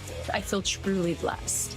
I think it's Tiffy time. This is kind of my first big hometown moment. I took my time, and I did that purposely. It's mine to take. It's mine that I never lost. We've got one of the richest wrestling traditions in the entire country in Minneapolis. I'm just no selling. Your eyes are telling me different. Your eyes are watering. You guys live like this? Show from Complex with WWE Hall of Famer Paul Heyman. Why did you want to do a show with me sneaker shopping? Because you're the when I don't wear sneakers. Seems like summertime is the time for LA Knight. You heard it right here first. I can't imagine if I never came back now. If you want another challenge, just let me know. You be ready for the Liv Morgan. Bring it. The amount of media coverage was incredible. And then last night, this was one of the centerpiece matches as Nick Aldis relinquished his duties as general manager because he was pushed too far by Gunther. Aldis earned the crowd's respect with a very gutsy performance before it ended with the sleeper. Following the respect, a standing ovation was with his wife and son. Gunther was celebrating, but for Nick Aldis, what a moment. And then interesting what happened afterwards, this with his family, as he tried to resign late last night with Triple H backstage. Nick Aldis after the Gunther match. You're a hell of a man, Nick Aldis. I'm proud of you. Proud of what you did. I'm proud of what you accomplished. Proud of everything you did tonight. But as for this letter of resignation, well, you're reinstated as a general manager of SmackDown. Well, guys, the WWE Universe continues to show mad respect for this man right here, Nick Aldis. I gotta tell you, we were walking to the stage, Nick, and people, they weren't even coming up to you. They were just respectfully standing and applauding. I mean, even now, does this feel surreal to you? Jackie, first of all, Minneapolis, Minnesota, I felt the love. I appreciate every single one of you, and it's a moment I will never forget. Thank you so very, very much. If I can be an example of anything in this business, I've been in this business for 20 years, and you play the hand you get dealt. And the hand I was dealt was SmackDown general manager. I made a promise to myself, to my family, to the industry. I'd be the best general manager I could be, the best general manager you've ever seen. But that flame never extinguishes. And when the opportunity arose, I just remembered what I tell myself, which is if you visualize something consistently enough, if you never let that flame be extinguished and you work hard consistently, that the idea, the moment that you have in your mind for 20 years can manifest itself into reality. And that was my moment last night, walking out to Morning Glory, walking to the sound of my favorite tune. Well, listen. People at Minneapolis, Minnesota, I appreciate you so much. I think you have inspired so many people, not just over the last 48 hours, but the last couple of weeks. And I imagine what you experienced last night specifically will change you as a general manager moving forward. But congratulations again, and thank you for the time. We're going to toss it back to Tess and the boys. Hey, congratulations to Nick Aldis for his efforts. Interesting to hear the chants from the massive crowd behind us of "You still got it, you still got it," as we are now with a music superstar who never lost it, and that is Darius Rucker, everybody. Thank you. How y'all doing? National anthem tonight. Yes. In front of a massive crowd at a Yes. big mega event. What's that like, that experience? It's nerve-wracking. Trust me, I'm going to be singing it up until the time I start, making sure I start in the right key, so I don't start it up here and embarrass myself. But You got the it's resume nerve-wracking. for it. You got Indianapolis 500, you've done the national anthem for. A World Series, you've done NFL London, and now SummerSlam. I know you're a huge Kakalaki fan, the University of South Carolina. I am. And our guy Trick Williams, who just bleeds South Carolina through and through, is in action tonight, United States champion. Does it make you proud? Absolutely. The reason I'm retiring is I'm going to come out. I'm going to retire so I can be his manager. So we can go get the WWE championship. That's what I'm talking about. It's an embarrassment of riches to have Lil Yachty and Darius Rucker simultaneously manage you. Cross musical genres too. Right. I love it. Darius, you're a massive WWE fan. Can you talk about the origin of your fandom? Oh, goodness. I've been a fan since I was a kid. I mean, it goes as far back as I remember being like a 5 or 6-year-old kid and walking in the supermarket and reading that Bruno lost to Ivan Koloff. Oh, wow. And my favorite wrestling picture of all time is the second Dusty Superstar Billy Graham match where Graham's hanging over the rope with the bull rope. And that is my favorite picture of all time. So my fandom goes way back. And do you have one? I know you've had some crazy items over the years. Is there one particular wrestling item that you own that you're most proud of? Oh yeah, I got a pretty good sports connection. But the one I'm most proud of that no one can touch is I have a Ric Flair robe. Oh wow. That was worn in a match. I spent a fortune for it, and it was worth every penny. But you'll probably bump into Charlotte Flair backstage I in hope just so. about an hour. Absolutely. She's in action tonight in the ladder match. Hey, let's go through, while we have Darius Rucker with us, let's go through SummerSlam memorable moments, Corey. Top 10 at number 10. Dirty Dom, Rhea Ripley. Women's World Championship on the line, but perhaps the ultimate betrayal as Dirty Dom turned his back on Mommy and left SummerSlam with Liv. Oh, and now you want to talk about just absolute classic. I remember this like it was yesterday. I was in the house for this one. This was in Pittsburgh. This was the second ladder match between HBK and Razor Ramon in the old Pittsburgh Civic Arena. That was a year after the debut album for Hootie and the Blowfish, by the way, 95. I remember that one. And these two rivals, man, like, it doesn't get any better than this. Seeing CM Punk and John Cena vie for a world championship time and time again. And Triple H is a special guest referee, no big deal. Yeah, Summer of Punk SummerSlam, moving to number 7. I mean, the highway to hell, baby. Undertaker and Stone Cold. This one gives me chills right here, man. This one went all night. This was an awesome match. You a big Taker fan, Darius? I'm a big Taker fan, huge Taker fan. SummerSlam 99 in Madison Square Garden. What about this? Were you a big Brock Lesnar fan, Darius? Huge Brock fan. Brock gave me a belt once. He signed for me. Wow. Huge Rock fan too, man. Your memorabilia. What a match. I mean, unbelievable. And what a debut year as well. 2000. This is his rookie year in WWE. 5 months. Oh, wait, hey, 5 months. who was that hot chick on the left? That's my wife. Oh, let's see more. Oh, no. Instead, Becky Lynch returns, steals my wife's opportunity, and the moment. Manhandle slam, and that's that. Top SummerSlam memorable moments. This was last year's CM Punk getting the best of the ring general. And I'll tell you, for my money, guys, one of the great surprise comebacks of all time. The Ruse, Seth Rollins was back. All right, Darius Rucker, we're going to take you way back. Whoa, the British 1990. Bulldogs. Oh, there you go. You know it right away. Right away, Darius. The Hart Foundation of the British Bulldogs. This was a great match. Look at Brett right there. Yeah, it gets no better. The IC title on the line. Davey Boy Smith, the crowning moment of his incredible career. When you're fighting your family. It's exactly right. It's always worked. And then a year ago, an absolute classic at MetLife. True classic. Cody's my favorite. Oh, and to me, guys, for my money, this was the best moment, Graves, of Cena's comeback run. I absolutely love this match. You have to give it up for John Cena every time.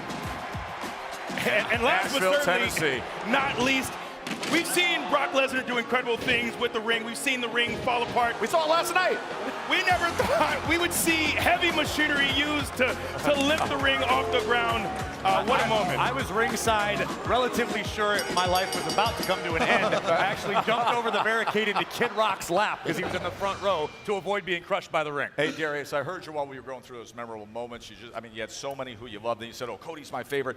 What is it about the stories of wrestling that connect with artists, the finish your story, Cody, the legacy stories, because I always notice musical artists, actors are so drawn to this product. That's what, for me, is the draw of wrestling. The matches are wonderful and great, but it's the stories, and you get behind somebody and you understand where the story is going, and the times when they get it right, it's the most satisfying thing in the world. He's going to be singing the Star-Spangled Banner to kick off night 2 of SummerSlam, and then I know you're going to be ready for Shane Beamer and Lenora Sellers. Yes, we are. As well, absolutely, right? absolutely. So we thank Darius Rucker for being with us. Good luck tonight. You're going to crush it inside. National Anthem will be sung by the ultimate music superstar, going all the way back to 1994 in his debut album. Hey, WWE Radio on Sirius XM, now live 24/7 audio home for WWE superstar hosts, talk, and play-by-play of the biggest events. Radio channel 156 only on Sirius XM. This is what it sounded last night with Vic Joseph and Booker T.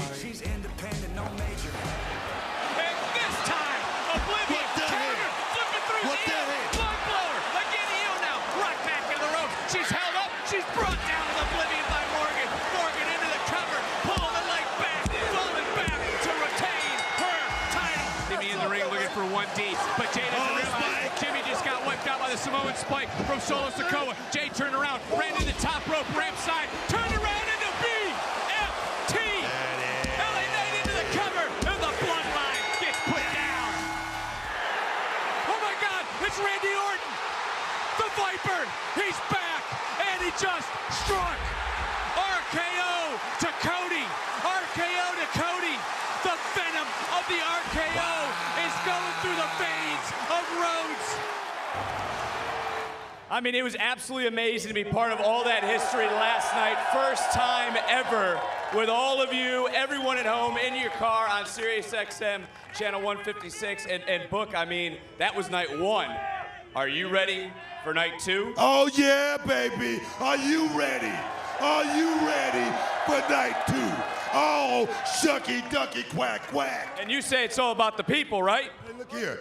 This show, WWE Radio with Vic Joseph and Booker T, is all about the people.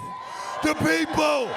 The people! Well, he's already off the rails. I'm going to try to keep him well under control tonight because we're coming back with you night number 2 of SummerSlam on WWE Radio. But it's all going to continue here on the countdown to SummerSlam. Guys crushed it.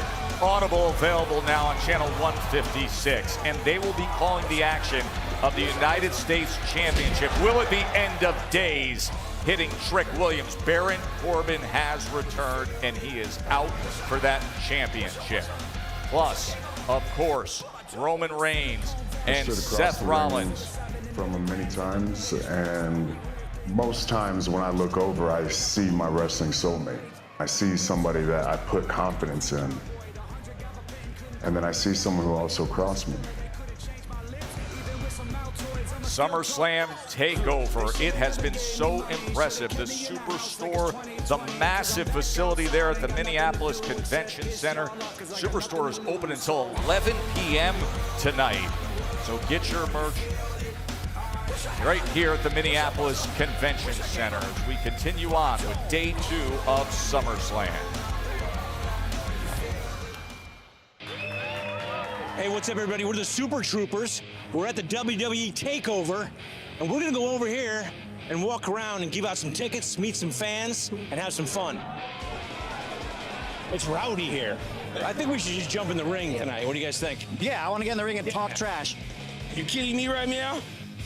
Which night are you guys going? Night 1. We want to give you guys something here. You guys want some tickets? There you go. Look at them all. Sakar Ramrod. Right meow! Just right meow! Hey, do you want to go to night 2? Yeah. Because we got tickets for you guys. Anyone want any cream? No one's gonna get any cream. Who are you guys here to see? Oh, the Super Troopers. Yeah, that's what I'm talking about. Yeah, I don't want to see anybody get cursed here in Minneapolis. It's a good, wholesome city. You are cursed. 1, 2, 3!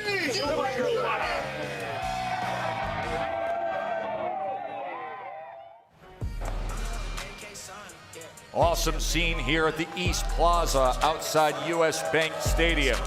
Everybody's thrilled that the Super Troopers are here. As they are giving out tickets. They are literally here. They're literally here. Oh, wow. Giving out tickets. Everybody's favorite troopers at SummerSlam. Every shenanigan has led to this. In theaters Friday, August 7th. You can get tickets now. Meow. Meow. 1, 2, 3, go. On August 7th, We are so back. grab your bud I did not know if I had to get high first. Just kidding. I'm not a druggie like this tweaker. and roll up Did you have one of my chocolates? One. I had like 4. to theaters. I've definitely not seen that one on TikTok. Oh, shut up, nerd. Super Troopers 3. Mushroom overdose. Look out for scromiting.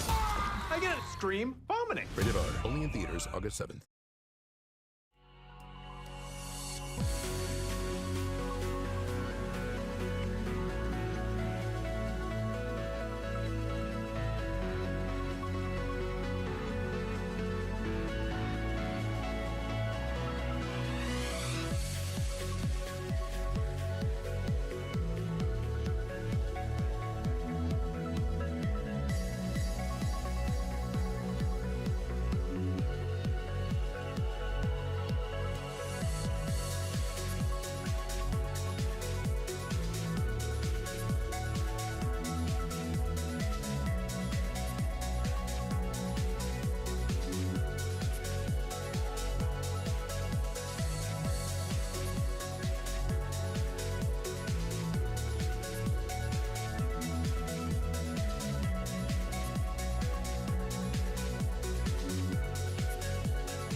good enough to beat me. You think this man's gonna beat me? I'll come over there and smack them glasses straight off your face. You lost your mind.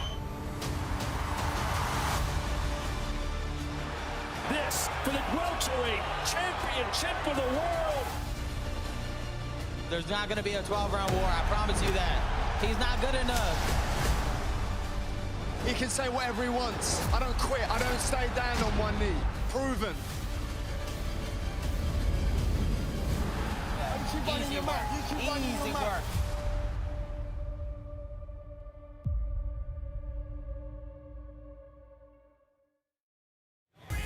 I mean, the heat on the promotional bill for Ben Garcia is incredible, and the demand for Triple Mania Night 1 that same weekend in Vegas is off the charts, to the point where it's now taking place at the MGM Grand Garden Arena in Vegas. They had to move it to a bigger arena. We want to let you know, Triple Mania, this is Night 1, keep in mind.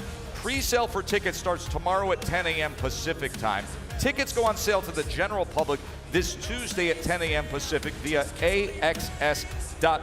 And for the mega fight, the welterweight championship of the world, the next night in Vegas, Garcia and Ben, tickets for T-Mobile Arena available at AXS.com already. So a huge Mexican Independence Day weekend in Vegas there.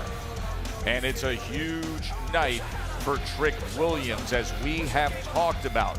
Perhaps the toughest test he has faced to this point, a U.S. Championship defense against Baron Corbin.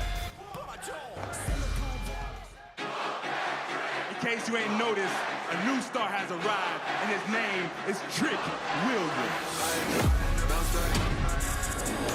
This is the year of Trick Williams. We are going to whoop that. Let's talk about it. It's for legends in the making, and that's what you is. Championship runs back in new. Look at that thing with the white fur. If you want the United States champion, then you find Trick Williams.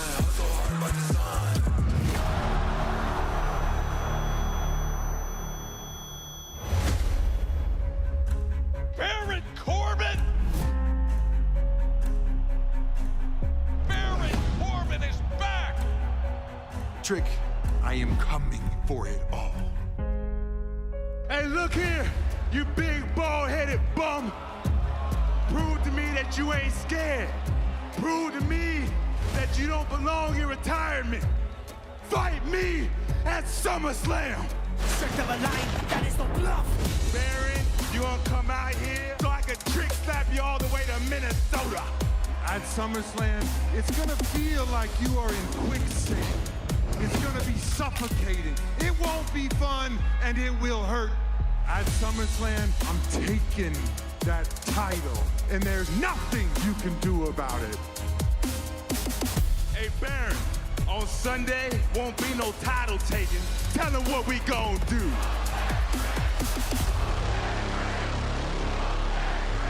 Well, I'm standing by with the man himself, the United States champion, Trick Williams. Trick, a month ago, Baron Corbin wasn't even on the WWE roster, and now you're defending your United States championship against him tonight at SummerSlam. How wild is that to you? Yeah, it's pretty wild. I mean, it's pretty wild that that big, bald-headed Baron Corbin decided to wake up one morning and try, of all people, Trick Williams. The audacity to try Trick Williams. All these guys on the roster, and I'm the one you want to try, Baron? Let's see how that turns out for you tonight. Well, in his time away from WWE, Baron Corbin became a world-renowned jiu-jitsu fighter. He's become more cutthroat than ever. How are you going to handle all that? So he's still at the YMCA? He's still doing that boys league and everything like that. Look, man, this is the grown man's game. This is SummerSlam. I am the United States champion. You need to be worried about me, the one and only, the anointed one, Mr. Whoop That, Mr. Lemon Pepper Stepper, Hollywood Trick, Trick at 2 times, Trick Willy Wonka. Let's talk about it. Trick, good luck in your defense tonight. Back to you guys on the panel. By the way, I really appreciate Byron's shirt there, how it just blends into the background of most of the purple throughout the stadium. All right, Corey, let's dig a little deeper. I thought you had excellent analysis earlier when it comes to Trick Williams, Baron Corbin. This is a fascinating matchup. I'm a massive fan of Trick Williams. Let me get that out of the way first. I've believed in him since NXT. I think Trick has an extremely bright future. There's a big butt coming. However, anyway, Baron Corbin is a former United States champion. Baron Corbin, prior to arriving in WWE, played in the NFL. He was a Golden Gloves boxing champion. As you just mentioned, he has won multiple gold medals in Brazilian Jiu-Jitsu in his time away from WWE. Oh, by the way, it's not like he hasn't stepped in a ring. He's been competing around the globe in his time away from WWE. I assure you, Baron Corbin is razor sharp and ruthless. Corbin knows how to bend the rules. Corbin loves to break the rules when need be.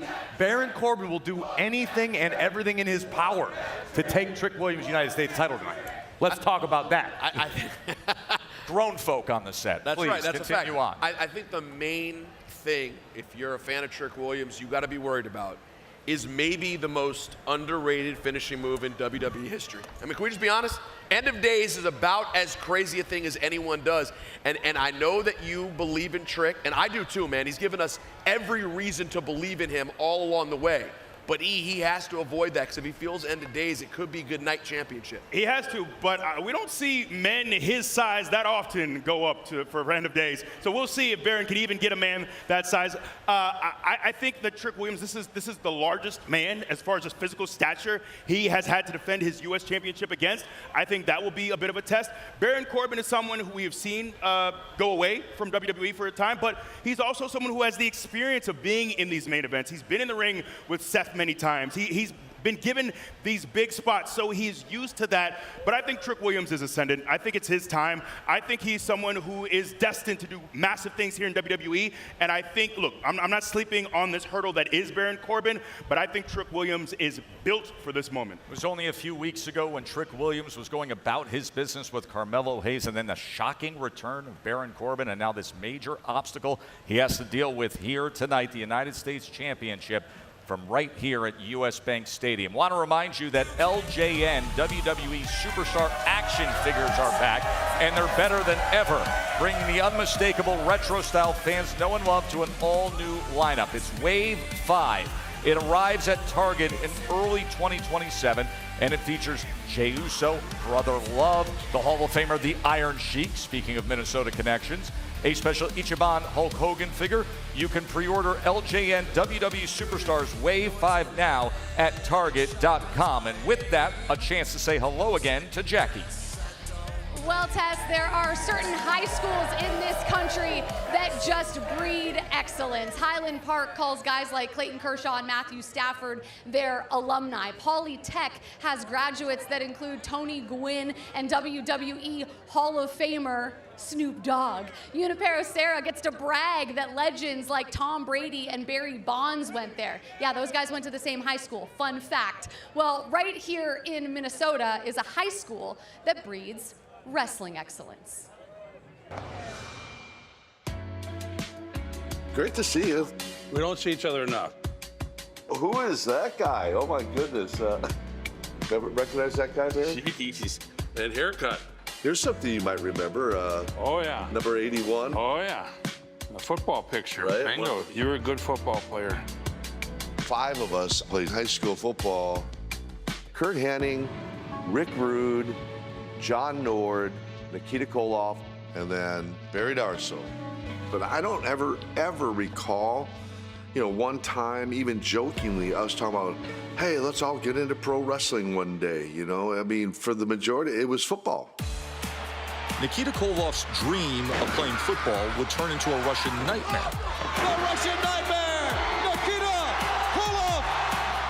Probably the most handsome guy of them all. That's him. That's the man. Robbinsdale Wrestling Crew. Barry Darsow's handsome face would become unrecognizable as he transformed into Smash, one half of the Hall of Fame tag team Demolition. Any team that wants to try us, bring it on, and we're gonna tear your heads off. How about that guy right there? Oh. Speaking of, Kurt looks like a little kid there. he should have been a baby face. No, he was. He was He was a heel in the ring and out of the ring. And how about, there he is in his amateur wrestling. he is. He was a pretty good amateur wrestler. Kurt Hennig made the perfect transition, going from amateur to pro wrestling. I am what I say I am, and I say I'm absolutely perfect. So how about that guy right there? Ravishing Rick. Boy, I loved him. Yeah, I grew up 3 blocks from him. Rick and I would be in the ring and having a nose-to-nose stare down. People are like, dude, how'd you guys keep a straight face? Like, you don't just know each other, like, you know each other. He just looks like trouble, doesn't he? And you know what? And Johnny would appreciate that. Johnny Nord. I love Johnny. When they named him the Berserker, I'm like, spot on. Yeah, exactly.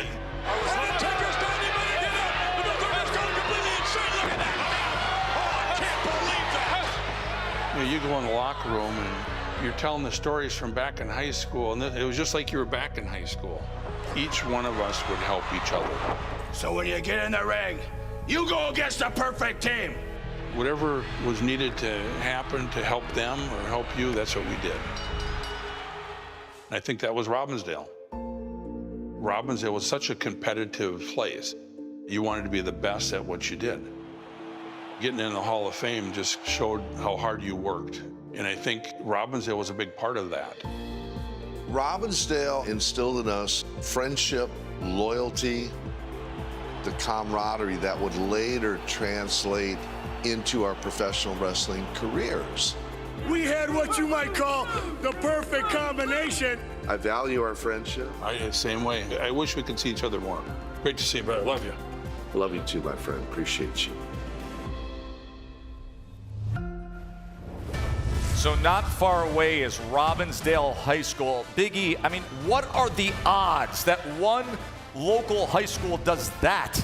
Now, this list is insane. To have this list of legends all come from one school, and I love that picture of the football team. How many of those guys all got to play ball together to many years later share a WWE ring is truly, truly special. So that's Robbinsdale High School. I mean, they are the undisputed champion when it comes to producing pro wrestlers. As a New Yorker, may I offer you up Erasmus High School in Brooklyn, New York, that produced Barbra Streisand, Neil Diamond, chess legend Bobby Fischer, Al Davis, Clive Davis, and Mae West.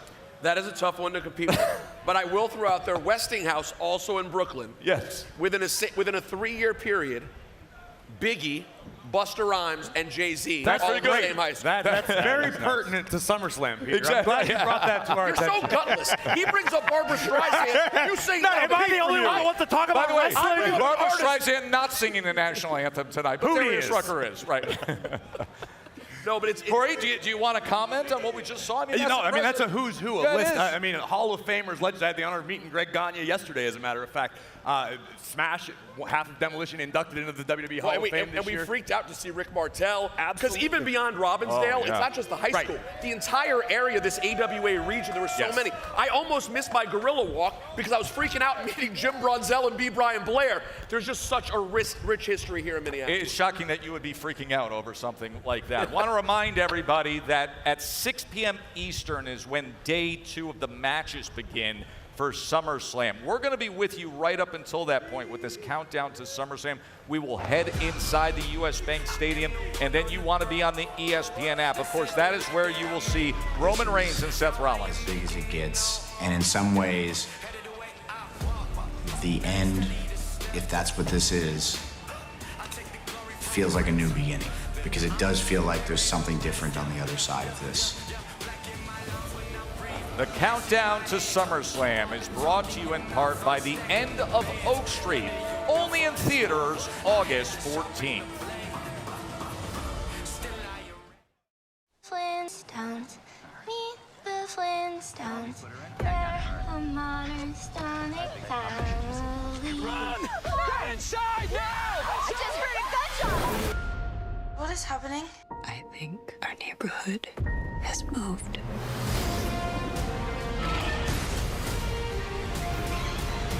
Have you seen any dinosaurs? What kind of question is that? The End of Oak Street. Rated PG-13. August 14th.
Welcome back to Minneapolis. You know, everywhere across town, you're going to see the WWE merge. People walking down the street, you'll see the championships on the shoulder, and you'll get a sense of this growing anticipation in this city for night 2 of SummerSlam. As the countdown to SummerSlam is presented by Cricket 5G. Join Cricket Wireless and get reliable nationwide 5G on the AT&T network.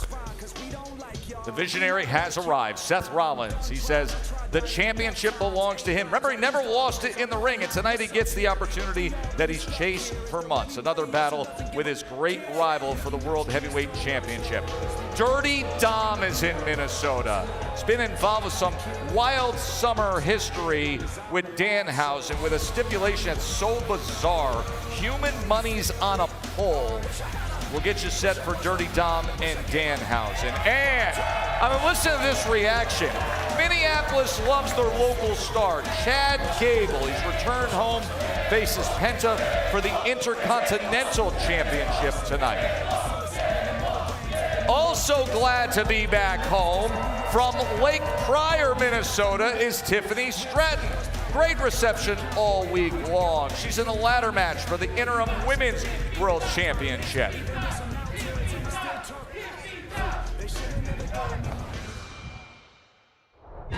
The epic two-night SummerSlam begins. I told you this title wasn't going anywhere because I am the greatest Women's World Champion of all time. Mathematically, I'm doing better than you. That is the way to kick off SummerSlam. Oh my goodness, he beat the Bloodline. Everybody talks, but we finish. Yeah. What happened tonight? Exactly what you can expect will happen. Fairy tale over. What the real Bellas are back. Give me my payment, it's printed in blue. How come to bring all the pain in this?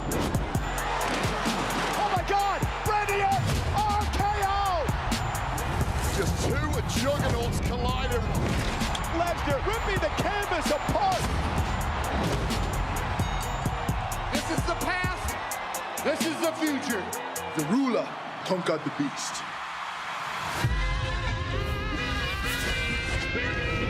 Yo, that first half was wow. But if you know the game, you know this is where everything changes. An interim women's championship ladder match. Sami Zayn, Finn Balor, a #1 contenders match. Prove to me that you ain't scared.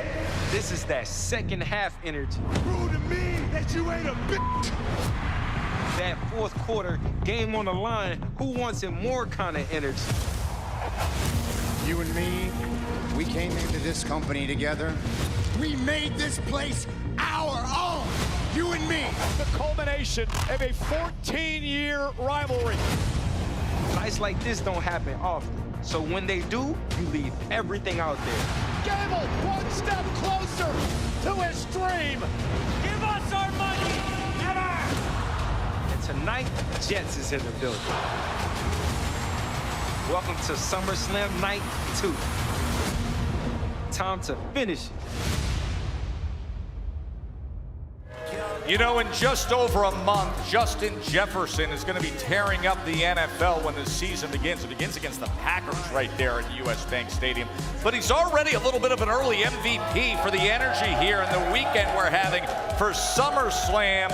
US Bank Stadium, remember, coming to you on the ESPN app, streaming at 6 p.m. Eastern. Joe Tessitore and the crew will be with you right up until that point, and it is another loaded card. So let's get you set for SummerSlam night number 2. Of course, look no further than what tops it. The World Heavyweight Championship. Roman Reigns and Seth Rollins. The intrigue of what is human money's on a pole with Danhausen and Dirty Dom. The 5 stars in the women's ladder match. But, Big E, I turn to you, former WWE champion, and I ask you, what intrigues you on this Sunday card? I think this women's ladder match has an opportunity to absolutely steal the show. I think Minnesota's own Tiffany Stratton is going to do something really, truly spectacular. And I know there's a lot of love as well for Chelsea Green. Let's see if she can pull off the upset, maybe, of the century. I got to go with the Intercontinental Championship match. We're in Minnesota, the home of Chad Gable. Chad Gable, who's been on a redemption tour since losing his mask. This could be the completion of Chad Gable's story. It sounds to me like Minnesota's pretty excited about the Intercontinental Championship match. And you called what is undoubtedly the front runner and probably will be match of the year when Chad Gable was there as El Grande Americano. Are we in store for that level of wow moments tonight? As much of a feel-good story as could play out in front of us tonight, Penta is not going down without a fight. He has been a fighting champion since capturing the Intercontinental Gold, and I would not make the mistake of looking past Penta tonight. Peter, what are you excited about? Listen, both matches, the ladder match will be insane. I agree. The best wrestling match, bell to bell, we'll see tonight will be the Intercontinental Championship match, in my opinion. But I'm sorry, call me a sucker for it. I love the Shield saga that we've been watching for the last decade and a half, and I cannot wait for our main event between Seth Rollins and Roman. Of course, we have much more to report on when it comes to getting set for that World Heavyweight Championship. So let's bring in our team of reporters. Big E mentioned the Women's Championship by way of a ladder match. That is where we start the conversation with Kathy Kelly. Yeah, thanks so much, Joe. You can't see it right now, but I'm actually surrounded by ladders, and 5 women will attempt to ascend one of these ladders. The one who succeeds becomes the new interim women's champion. Now, let's take a walk through this because these look like crazy structures that they are going to have to navigate. Now, what I find fascinating is the range of experience between all of these women. You have former champions Charlotte Flair, Tiffany Stratton, Jade Cargill, and then 2 competitors looking to eye their first women's title reign, Chelsea Green and Lash Legend. Also worth noting, while most of the competitors have been in ladder matches before, this is Jade Cargill's first time competing under these stipulations. And while her athleticism is unquestioned, strength and speed are not the only determining factors in this kind of match. Remember, no pinfalls, no submissions, one woman ascending the ladder and becoming the interim WWE Women's Champion. Byron? Thank you very much, Kathy. The Intercontinental Championship match between Penta and Chad Gable is interesting on so many levels. Like, think about this. Penta made his debut in WWE, defeating Chad Gable. That led to Chad Gable rediscovering who he is as a superstar, as a man, and now he's earned himself a chance to win his first singles title here in WWE in front of his friends, his family, his hometown. It feels perfect, right? Except for one minor detail. He has to overcome a certain fearless luchador that he's never defeated before. Jackie?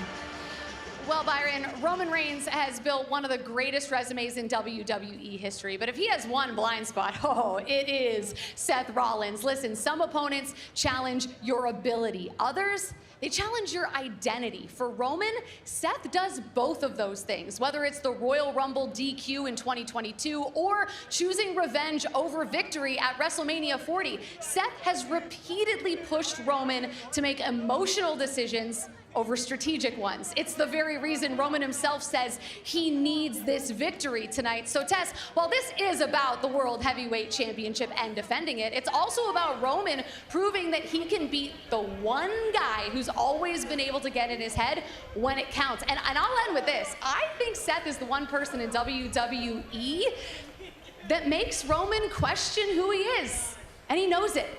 Jackie, we've talked about that a lot this afternoon. This panel couldn't agree more. And you look at the matchup of Roman Reigns and Seth Rollins, a combined 13 world championships, and tonight the World Heavyweight Championship is on the line. Let's dig in deeper to Roman Reigns and Seth Rollins. Corey, you're there every week on Monday Night Raw, and I have found it very interesting to listen to some of these tense moments face to face. And I want to bring up what I most recently heard, and that is Rollins crossing that line into discussing the family of Roman Reigns, of WrestleMania 31, when there was that sight of the family crying with the result that night. Seth Rollins understands this assignment better than arguably any other WWE superstar we've seen. Seth Rollins has, in effect, owned Roman Reigns for the majority of their careers, at least individually speaking. Seth realized the pressure is on. It's SummerSlam. It's a massive event on a global scale. He's going one-on-one with the OTC, the face of WWE. Seth Rollins has spent his career since arriving in WWE attempting to become the face of WWE. This is as much about validation for Seth freaking Rollins tonight as it is the World Heavyweight Championship. And Seth understands that he's played mind games with Roman very successfully over the years.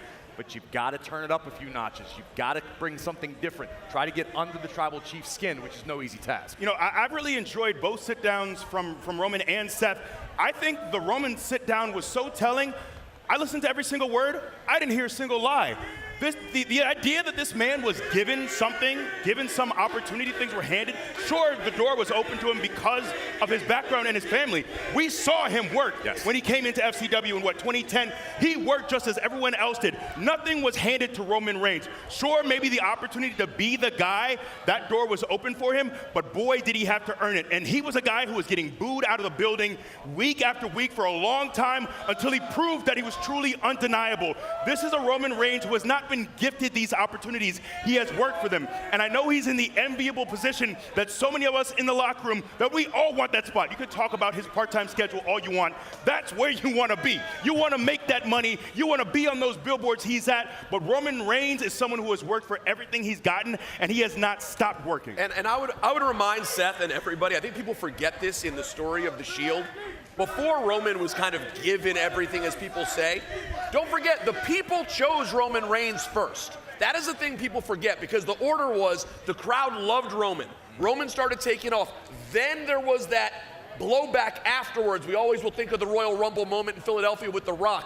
And he fought through all of those things. The thing that I came out of that promo on Monday thinking about was what bothered Roman more, if anything.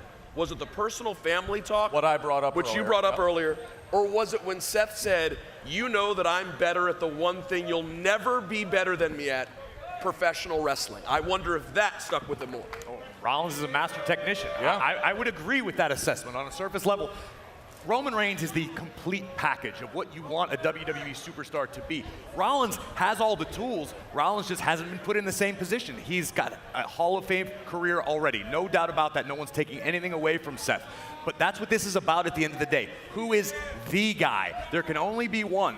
Right now, it's Roman Reigns. After tonight, it could be Seth Rollins. And listen, we're at the top of the hour here. Reminder, one more hour on this countdown to SummerSlam right here on ESPN. And then we want you to go over to see it streaming on the ESPN app at 6 o'clock. But as the anticipation grows, we've been around a lot of these at all levels of these stadium-type events.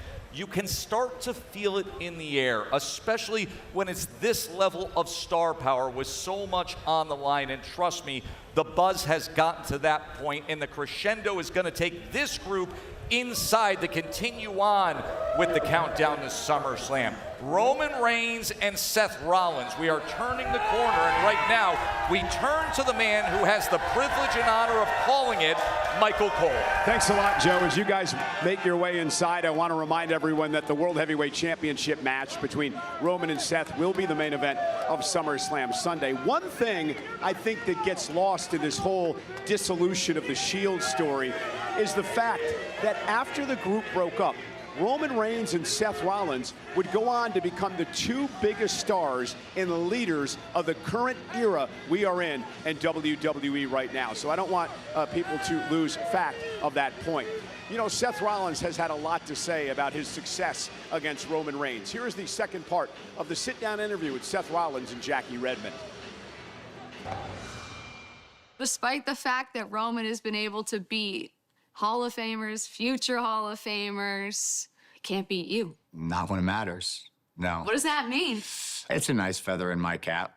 Yeah, it's really nice. It's a good. I can tell you. I don't know if I've ever seen you smile this big. It's a good feeling. It's a good feeling. Roman might be really good at a lot of other things, like really, really good, better than me at a lot of different things, for sure. Like I said, he is the guy that you can send to all those parties, that you want to stand in the center of the ring, that you want to put in the main events of WrestleMania. But when push comes to shove, like the bell rings, and there's one thing that Roman Reigns will never, ever, ever, ever be better than me at, and that's professional wrestling. I'm the best. I taught him everything he knows, and I'm the best at it. Not just now, but of all time. And there's no chance that that's ever going to change between me and him. You know, it's just not. So when the bell rings, I will find a way. Just like I always do, I will find a way to beat Roman Reigns. Do you feel that this match could alter the future of WWE in some way?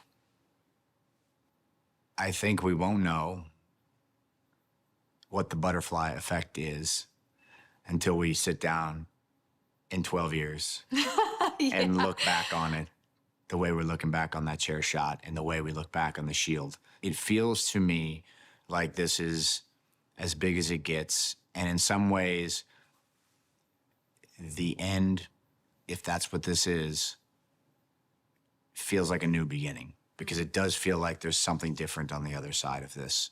For me, for him, and I don't know what that is, but there's something in the air, and it does feel a lot different this time. So then I'll ask you this. What are the stakes for you personally going into this match? What does a win, another win, mean for Seth Rollins? Well, first of all, it means that I can get back the title that I didn't lose. And I think to be able to beat Roman again and have his number, I think it's kind of a feather in the cap for all the hard workers out there. You know, for the people that don't get to start on third base, for people that don't get the silver spoons, you know, it's proof that with hard work and like just hustling, like it still matters, you know?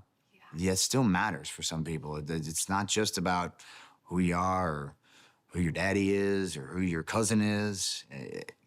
You know, you get out there and you put in the work and you do the right things and you hustle and you keep grinding. Like, there are good things on the other side of that. So I would have to figure out who I am on the other side of this if I can't get that W.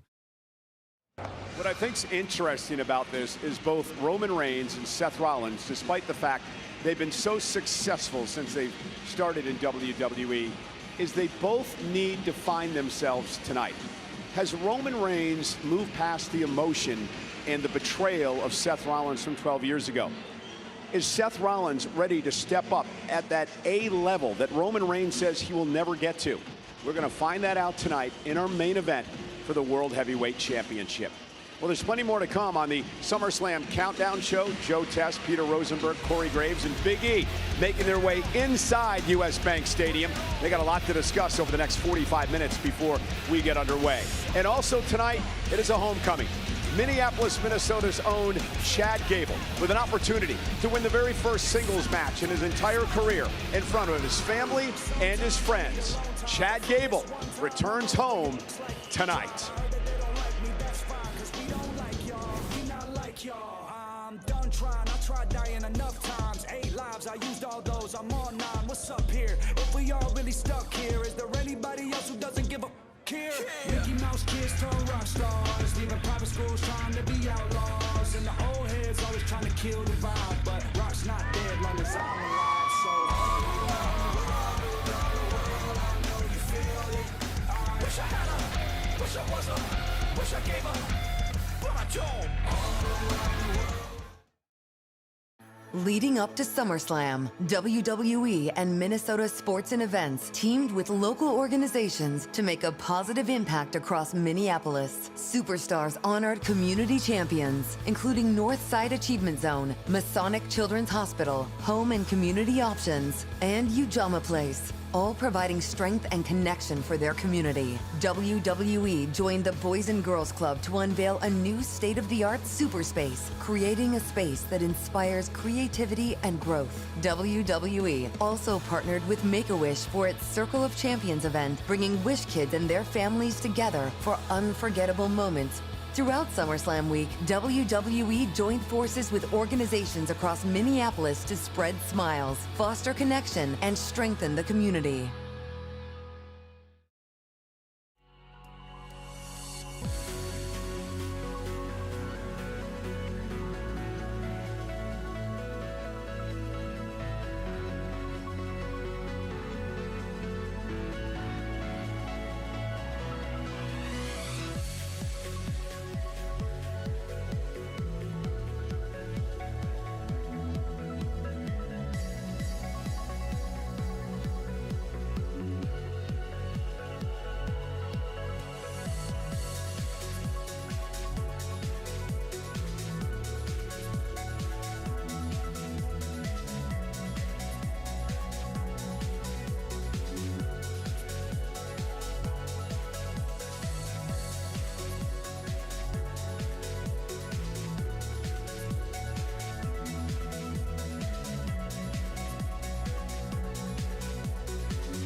Welcome back to US Bank Stadium. We are just over 45 minutes away from kicking off night 2 of SummerSlam here in Minneapolis. And you know we're getting close to showtime when the Countdown crew starts making their very fun-looking arrival into the stadium a la go-kart. And Chad Gable also here. Huge night for him as he gets ready to perform on home turf with a chance to win his first singles title in WWE.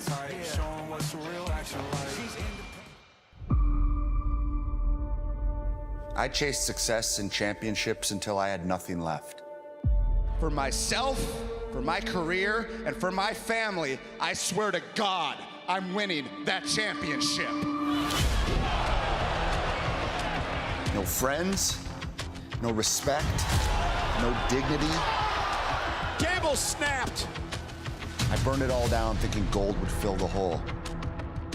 And it never did. From now on, we're gonna focus on Gable. An out-of-control narcissist.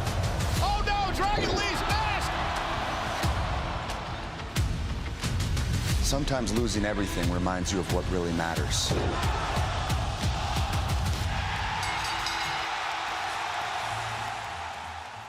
Mi nombre es Chad Gable.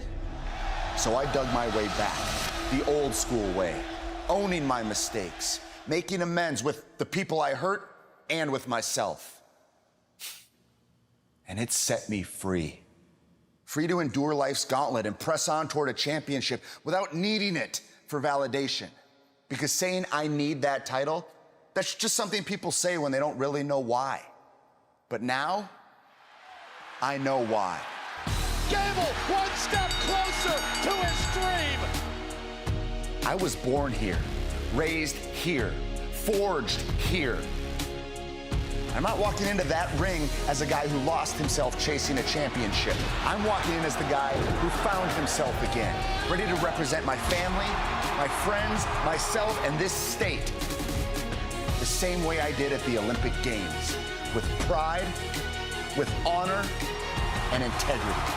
I'm taking that Intercontinental title, and I'm doing it as the man I was always supposed to be. Minnesota, I'm coming home.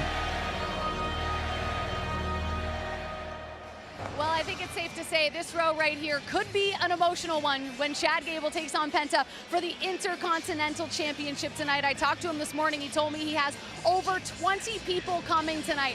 Friends, family, extended family, high school buddies. They're going to be scattered throughout the stadium. But when he is inside that ring right there, the people most important to him will be seated right here in the front row, just feet away, as he attempts to do something he's never done in WWE, and that is win a singles championship.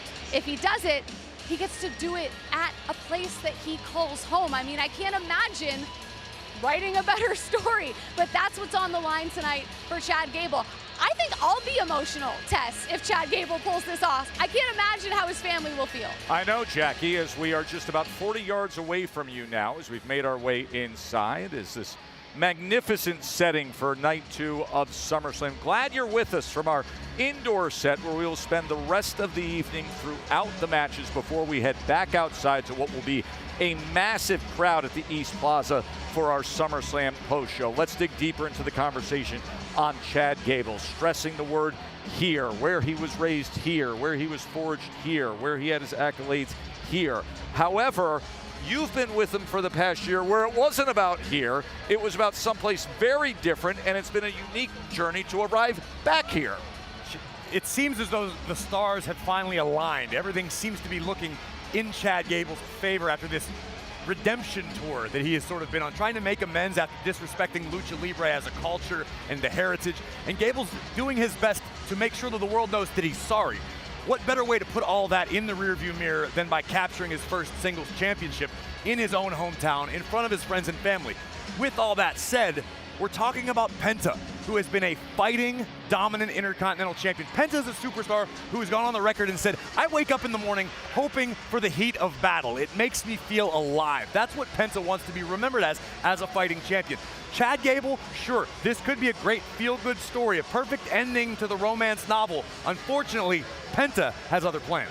No, absolutely. You know, let's not dismiss Penta. But look, I think about Chad Gable. When I think of his career, I think of the word Odyssey, you know, with Nolan in the movie in theaters right now. But he has had quite the Odyssey. Look, what are we plugging movies now? Fine. It's a great movie. Look, Chad Gable is someone he went through being Shorty G. He went through different tag team iterations. He has been someone who has been immensely talented for quite a long time, but there's always been these setbacks in his career. It feels like now, it's finally he has the goodwill of the people. He has this incredible run in AAA. It feels like the moment in your hometown. He has to get it done here. I believe this was also the site of where he tapped out in front of his family. So to be able to rewrite that chapter, to get it done here in Minneapolis, it feels like the time is now, but he is standing across the ring from one of the best there is in the world in Penta. And I don't think we can overstate the but. Again, this is Penta. I feel like we're all sort of making the same mistake of making this a foregone conclusion. This is Penta, for God's sake, one of the most popular stars on the roster, one of the most talented luchadors in the universe.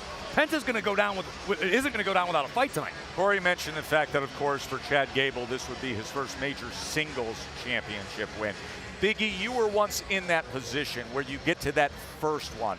There's unique pressure leading up to that. It's hard to believe with a guy who has been so stellar in the ring for so long that this is going to be his first. We'll see if he can actually win it, but if he does, this will be his first singles championship in WWE. Getting over that hump, sometimes it's not even about your ability, it's mental. Sometimes it's just knowing I can do this on my own. I am ready to be of that ilk of some of the best guys in this industry as a singles competitor. He's there, he just finally needs to get that crown. Now on the other side of this is the idea of Penta here at a premium live event, because anytime you get this size and scope, you know you're going to get an unbelievable ring entrance and all the drama that comes along with him. For more on Penta, let's check in with Peter. Yeah, guys, I spoke with Penta earlier today. He is aware of everything you're talking about. He is very well aware of the emotional Chad Gable redemption story, the run in AAA, being in his hometown in Minneapolis in front of his family. And Penta has immense respect for it, he told me. But the bottom line is, the respect is there, the love and passion, the fact that these guys will tear down the house, it's all there. But Penta, more than anything, cares about leaving SummerSlam with that Intercontinental Championship. So while he appreciates the Chad Gable story, he is not going to be a losing character in that story. Back to you guys. You were with us earlier when we mentioned this, and then we can have the Penta other half of this match discussion. For most of us that are in this business day in and day out, when you see Penta and Chad Gable, an IC title, and a stadium PLE, you just get the feeling it could be the show stealer. Historically speaking, SummerSlam has been home to some of the greatest Intercontinental Championship matches in history. 1992, Wembley Stadium, the British Bulldog and Bret the Hitman Hart went on last, mind you. By the way, do you like Darius Rucker popping like crazy over that? Of course. Darius Rucker knows ball. Darius knows what's going on. But think, Mr. Perfect and Bret Hart, there seems to be a constant with the Hitman involved. But this is the wrestler's title. The Workhorse Championship, as it's so often referred to, it's sort of respected in a different way by the fans and by the locker room than the Roman Reigns Championship or the CM Punk Championship. Yes, everyone wants to be at the top, but to be the Intercontinental Champion, you can speak to this, it carries a different type of respect. No, there's definitely some pressure to elevate your game. When you have that title or you're vying for that title, you want to be mentioned amongst those names, some of the best technicians to ever grace our sport. So I think there's a lot of pressure there. And also, let's not forget, a lot of the discourse is rightfully centered around Chad Gable. But I believe that Penta was not a part of SummerSlam last year. This is also a very big stage for him, a very big opportunity to demonstrate that he is one of the best wrestlers in the world. And Joe, you mentioned the likelihood of a fantastic, spectacular Penta entrance. It's what happens when the bell rings that matters most. And this is Penta. The story hasn't been told quite as frequently as Chad Gable's journey, especially recently, but Penta is a true rags to riches story. This young man and his brother were living on the streets in Mexico. Had it not been for Lucha Libre, they may still be there. But Penta has taken his platform and it's given his family a better life. It's given everything in his life an upgrade. That means the world to Penta. And if you think that he's going to come out here in Minnesota and give anything less than the best performance Penta can possibly come up with, you'd be mistaken. That is the Intercontinental Championship, one of the 5 matches that then leads the way to the World Heavyweight Championship. Roman Reigns and Seth Rollins, all the years, spanning the years of their rivalry, and tonight they go at it to top SummerSlam Sunday card. Two of my least favorite people against me in the same match. What can go wrong? Paul Heyman has returned to the original tribal chief. How apropos this would be. Always one step ahead. Oh my God! I own you, Roman. Proof once again that when you try to copy me, you always fail.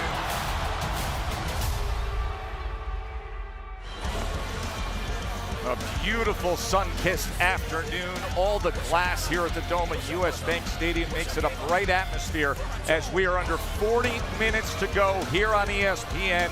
The countdown to SummerSlam leading to that World Heavyweight Championship. That'll be streaming on the ESPN app. I've learned a lot from him. I wouldn't change any of the history. I wouldn't change how we started and where we came from. But at the end of the day, this is the fork in the road here. This is where we close the chapter. And then it's one of the craziest stipulations we've ever heard of. Yes, tonight, folks, Danhausen versus Dirty Dom in a human monies on a pole match. We will discuss that as we continue on the countdown to SummerSlam.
U.S. Bank Stadium as we close in on day 2 of SummerSlam. Of course, Saturday night at SummerSlam.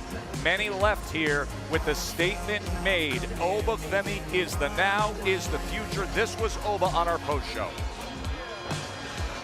He's a human being. He's a man. He's a father. He's an athlete. He has feelings as well. So to Brock, I wish you all the best, man. I really do.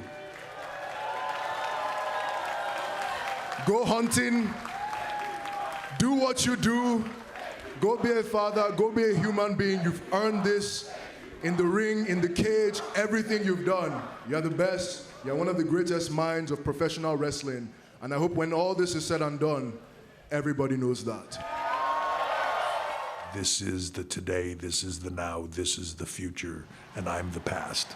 That's a pretty bold statement. Brock doesn't just say things, but you know as well as I do, Brock does what Brock wants to do. So I would take what he said at face value, and let's see. But the one thing I do know, you heard him say it, Oba Femi is the future.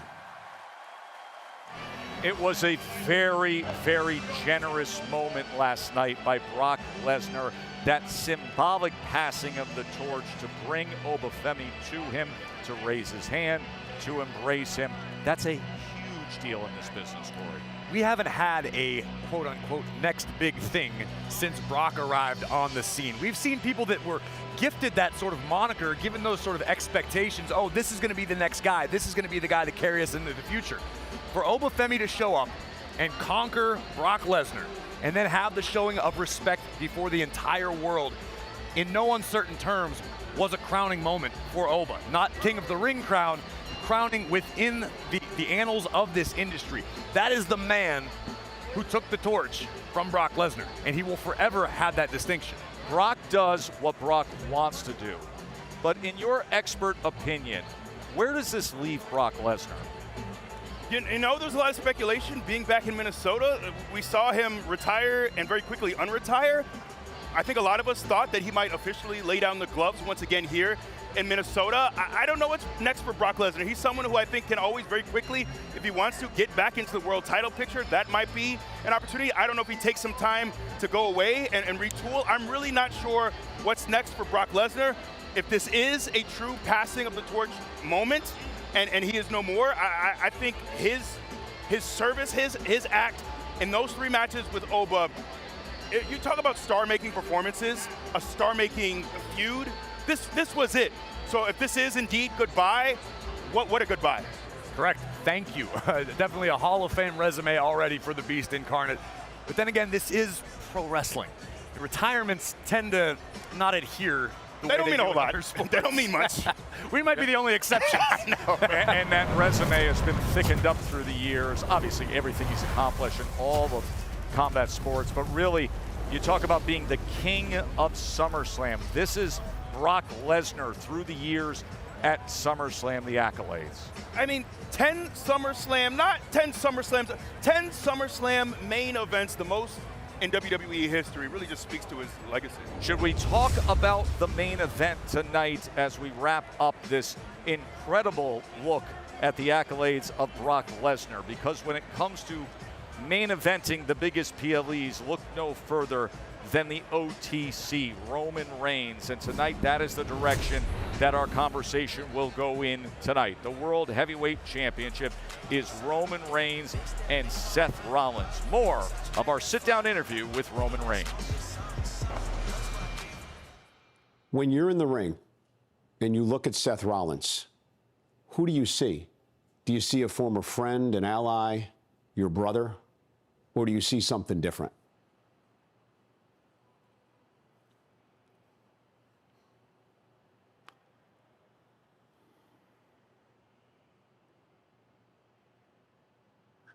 I've stood across the ring from him many times, and I don't know how exactly I'm going to feel the night of SummerSlam, but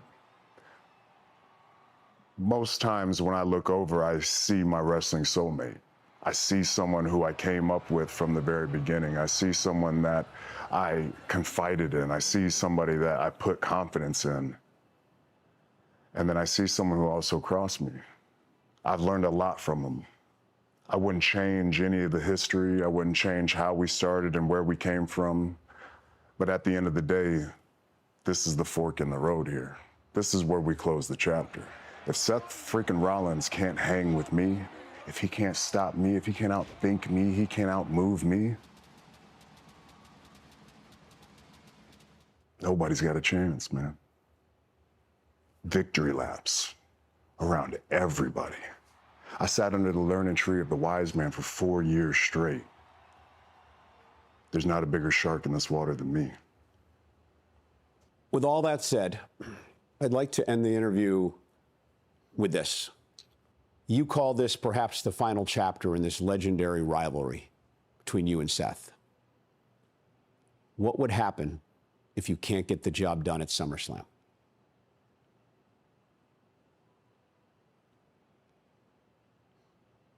I'll tear this place apart. We'll tear this place apart. He already took one thing from me when I wasn't ready. He won't do it again. There's a certain look that Roman Reigns gives when there's disdain to what's even being asked or said in his presence. The mere thought of not getting the job done qualifies for that. Talk about an ominous warning from Yeah. the OTC. He said, I'll tear this place apart, and then corrected himself, saying, we will tear this place apart. We've lived this movie before. When the bloodline runs roughshod over everybody, nobody is safe. That is to be cause for concern for the entire locker room, not just Seth Rollins tonight. But yesterday, we already saw the Bloodline lose its first big match since being reformed. If Roman loses tonight, I don't know what the future of the Bloodline is. I don't know. Are there cracks? Are there cracks in the foundation? Oh, of the massive Bloodline? fissures in the foundation. If Roman loses tonight, retool the whole thing, blow it all up, and start from scratch. Roman has to get over this Seth hurdle. Once he does that, it feels like Thanos getting the last. It feels like it. That's the last piece for the legacy. That's the hump he needs to get over. Let's talk about perhaps the most unique, bizarre match that we will see tonight on the ESPN app, and of course that would include Danhausen and this man, Dirty Dom Mysterio. Dom has been trying to chase down Danhausen for money spent on a curse that never happened. So now Danhausen put forth, what is that? Is that warming up? Is that how he's warming up for a SummerSlam match? Is this really happening? It's going to be human monies on a pole. Did he just strain himself trying to warm up for a match?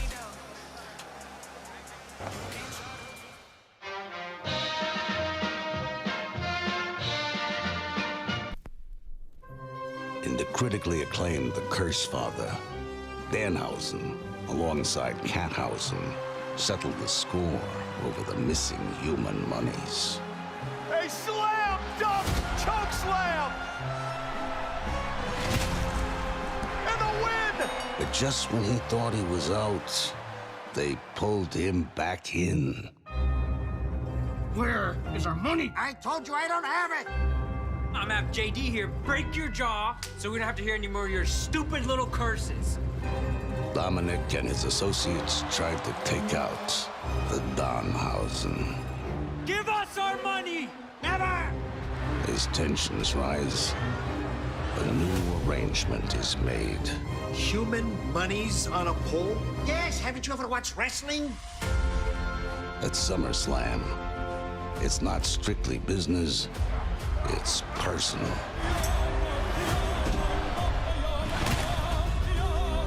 You can make this right, Danhausen. I just have one thing to say. You are cursed! Danhausen is the Curse Father, Part 2. Oh my, I mean, it has come to this. Can you properly explain what exactly the stipulation is of human monies on a pole? I feel like it's relatively self-explanatory. Go ahead, I want to Joe. hear it. I want to hear it. There will be a bag, presumably, of human monies, which is currency utilized by humans. By Danhausen or us? We are the humans. Because there's Danhausen monies that are being sold as merch. Right. This is stick with me here. I'm sticking with you. It will be suspended precariously, high above the top turnbuckle on a pole, hence the name of the matchup. and the combatants will try to gain the upper hand over one another to ascend the aforementioned pole and retrieve the aforementioned bag of what kind of monies, Joe? Human monies. That's it. Now, We nailed earlier it. today on our show, on the countdown, we were outside, and the Lilhausens were out there serving. Don't even. But the Lilhausens were out there. Is anything goes here? Lilhausens involved here? I would expect anything goes. I would expect big Hausens, little Hausens, all kinds of Hausens. We're going to have a lot of fun discussing and talking about this match. But let's talk about the Dominic Mysterio side of things. Thank you. A year ago, WrestleMania 41, Dominic Mysterio wins a Fatal 4-Way to become Intercontinental Champion. He comes on the post show with us. It truly felt like a rock star was with us. Yeah. A true star-making performance. I will say his 2026 has paled in comparison to 2025. He is someone who truly cannot lose this match. We pegged Dominic Mysterio as a future, a lot of us But not did, in a future AAA. world champion. Sure, but we want to see that on the main roster. We want to see those opportunities here, whether it's Raw or SmackDown. And I think if he does not get over this Danhausen hump, his ceiling starts to look very different from what a lot of us thought it would be a year We ago. are talking about El Rey de los Luchadores. Oh, yeah. The dirtiest of the dirty, the AAA Mega Champion, who's preparing to defend his gold at Triple Mania against El Grande Americano. Trust me, Dirty Dom hasn't lost a step. He's just been sidetracked by the fact that he was robbed of $100,000. Now, interestingly enough, we bring up AAA. The Cruiserweight title was on the line at SmackDown. Danhausen came out, distracted Dirty Dom, which caused Ray Phoenix to have an opportunity against JD. The Lilhausens were on the attack again with Dirty Dom on Friday night. This city has been polluted with Mini-Hausens for the past 4 or 5 days. It seems like every time I walk out the door, there's the Danhausen ice cream truck. That's right. Populated by what? Mini-Hausens. I'm pretty sure there's a few hiding under the stairs over there. I'm going to go check this out. You know how Tess is with the Mini-Hausens. Please be careful with them, please. We're going to continue on here with our countdown to SummerSlam as Corey's off to try to look for Lilhausens here. The strut cam, of course, is going to be in full effect as we continue to work our way towards the World Heavyweight Championship. Roman Reigns and Seth Rollins. That'll be the headliner tonight from Minneapolis.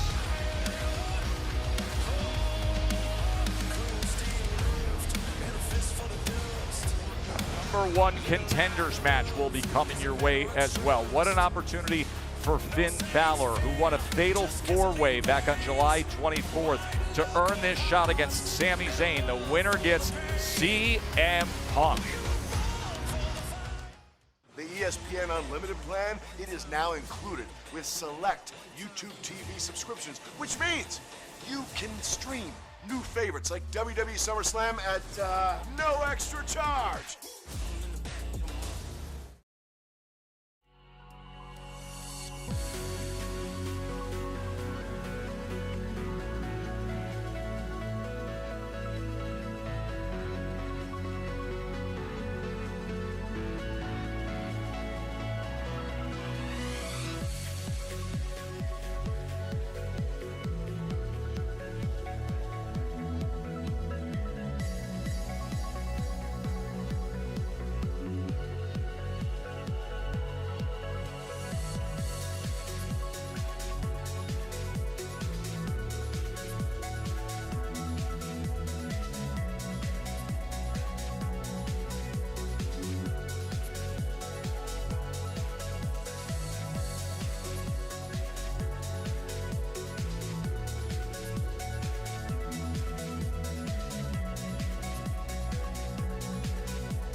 Roman and Seth, we are closing in under 15 minutes away from SummerSlam Night 2. They'll fight for the World Heavyweight Championship tonight.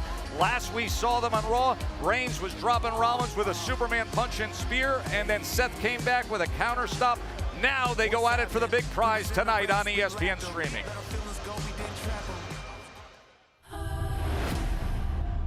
Hello, my brother. We came in here, one goal in mind.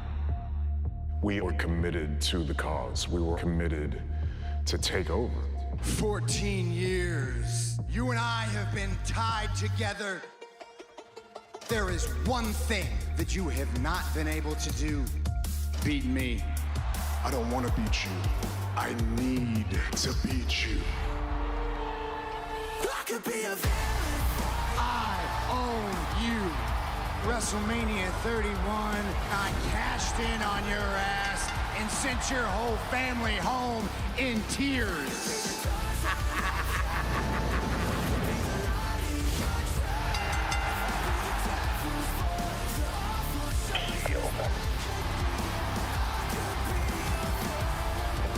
Seth Rollins beats Roman Reigns every single time. I own you. Seth Rollins is the Tribal Chief's #1 hater. What if you do beat me at SummerSlam? You're gonna carry it for a couple months and get hurt again?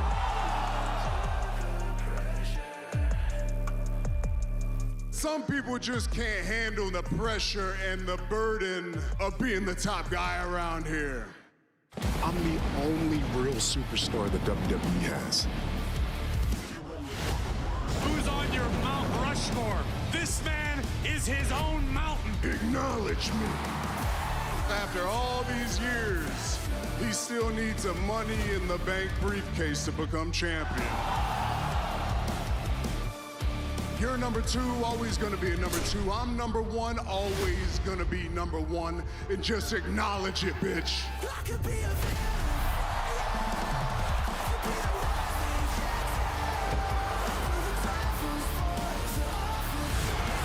I need to beat you. My brother, I will always love you.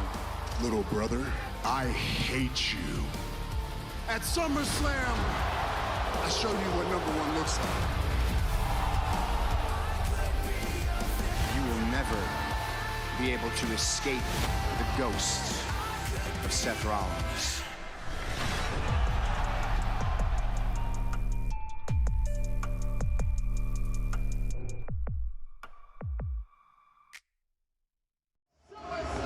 Well, I think we can all agree that Roman Reigns has built the bigger legacy. That's undeniable. But Seth Rollins has something nobody else can claim.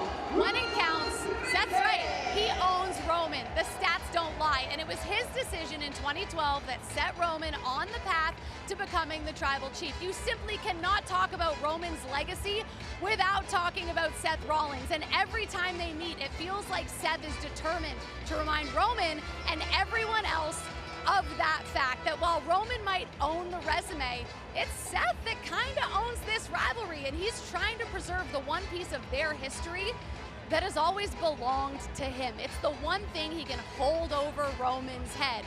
But Byron, if Seth loses tonight, he can never get that back.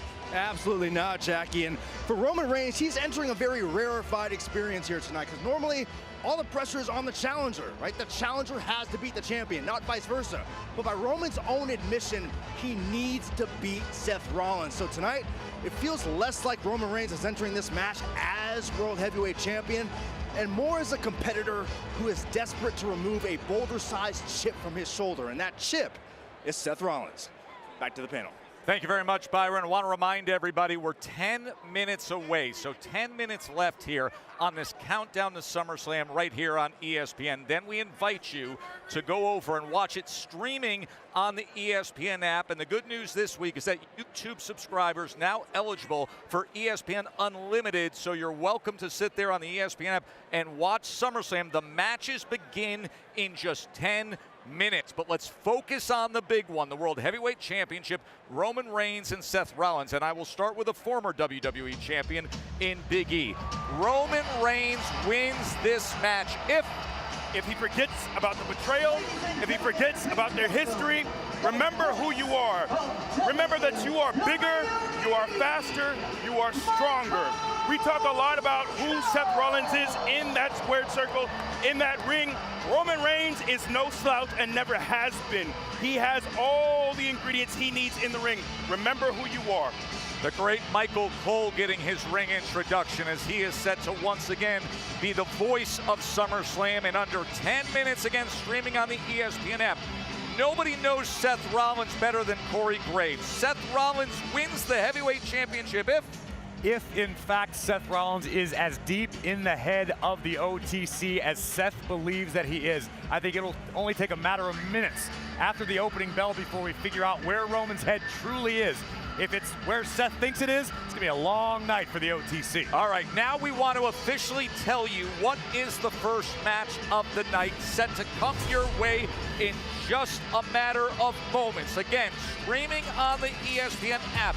It'll be the #1 contenders match to see who faces CM Punk as Sami Zayn goes up against Finn Balor. That is just minutes away as we check in with Kathy Kelly. Joe, thanks so much. Now, I think we've all been used to a jovial Sami Zayn. That's the Sami Zayn that I've gotten to know over the last decade.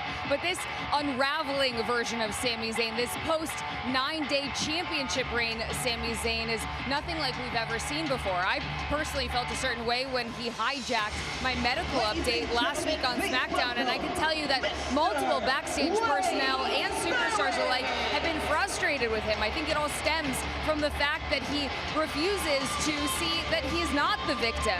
However, tonight he has the opportunity to course correct. If he can beat Finn Balor, he is one step closer to reclaiming that undisputed WWE Championship. Peter? Thank you very much, Kathy. And of course, here I am, my favorite spot, walking into the hallowed grounds of Gorilla. You saw CM Punk make this walk last night. You'll see superstars make the walk throughout the night.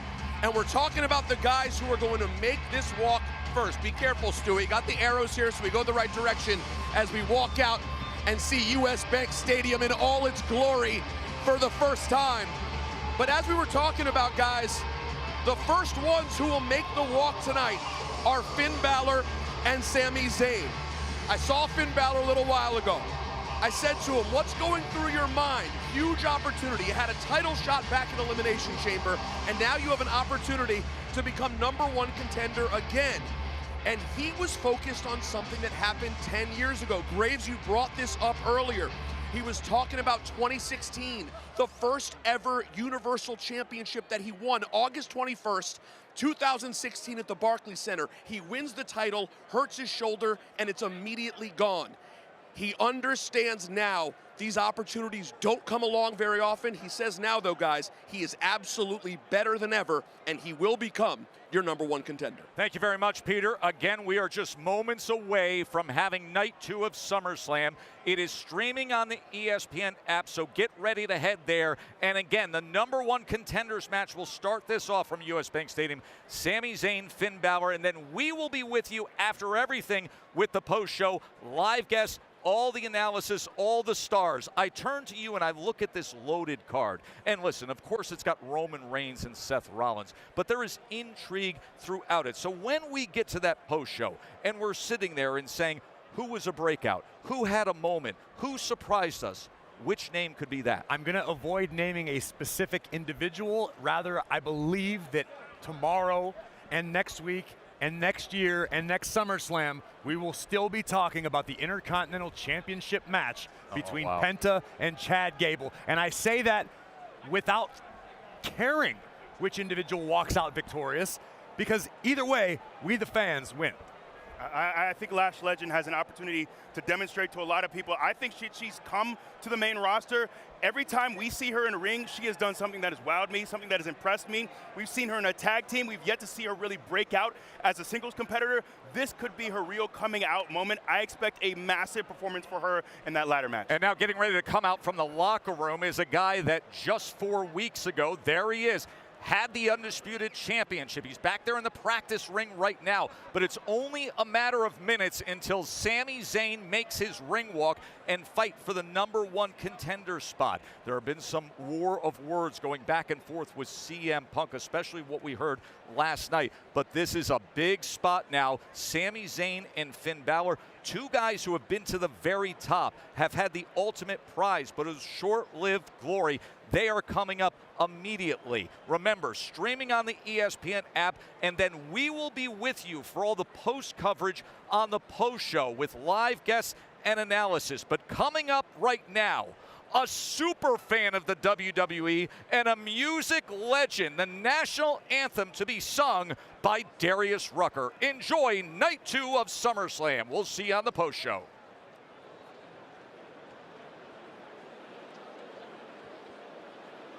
Ladies and gentlemen, here to perform the Star-Spangled Banner, please welcome 3-time Grammy Award-winning, Triple Diamond Certified Superstar, Darius Rucker!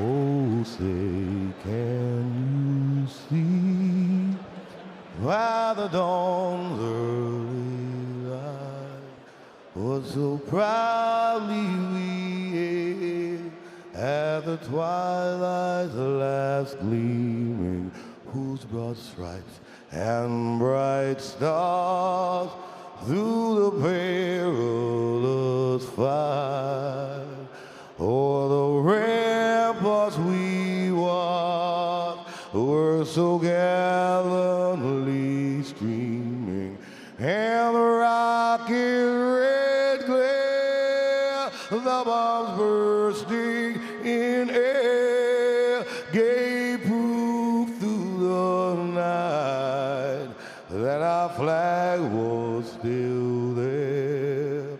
Oh, say does that star-spangled banner yet wave o'er the land of the free and the home of the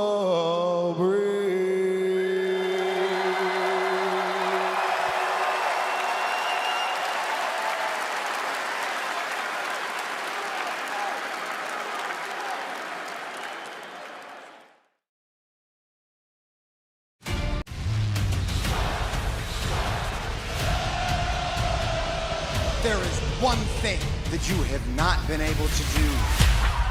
Beat me. I don't want to beat you. I need to beat you. A 14-year rivalry. It all culminates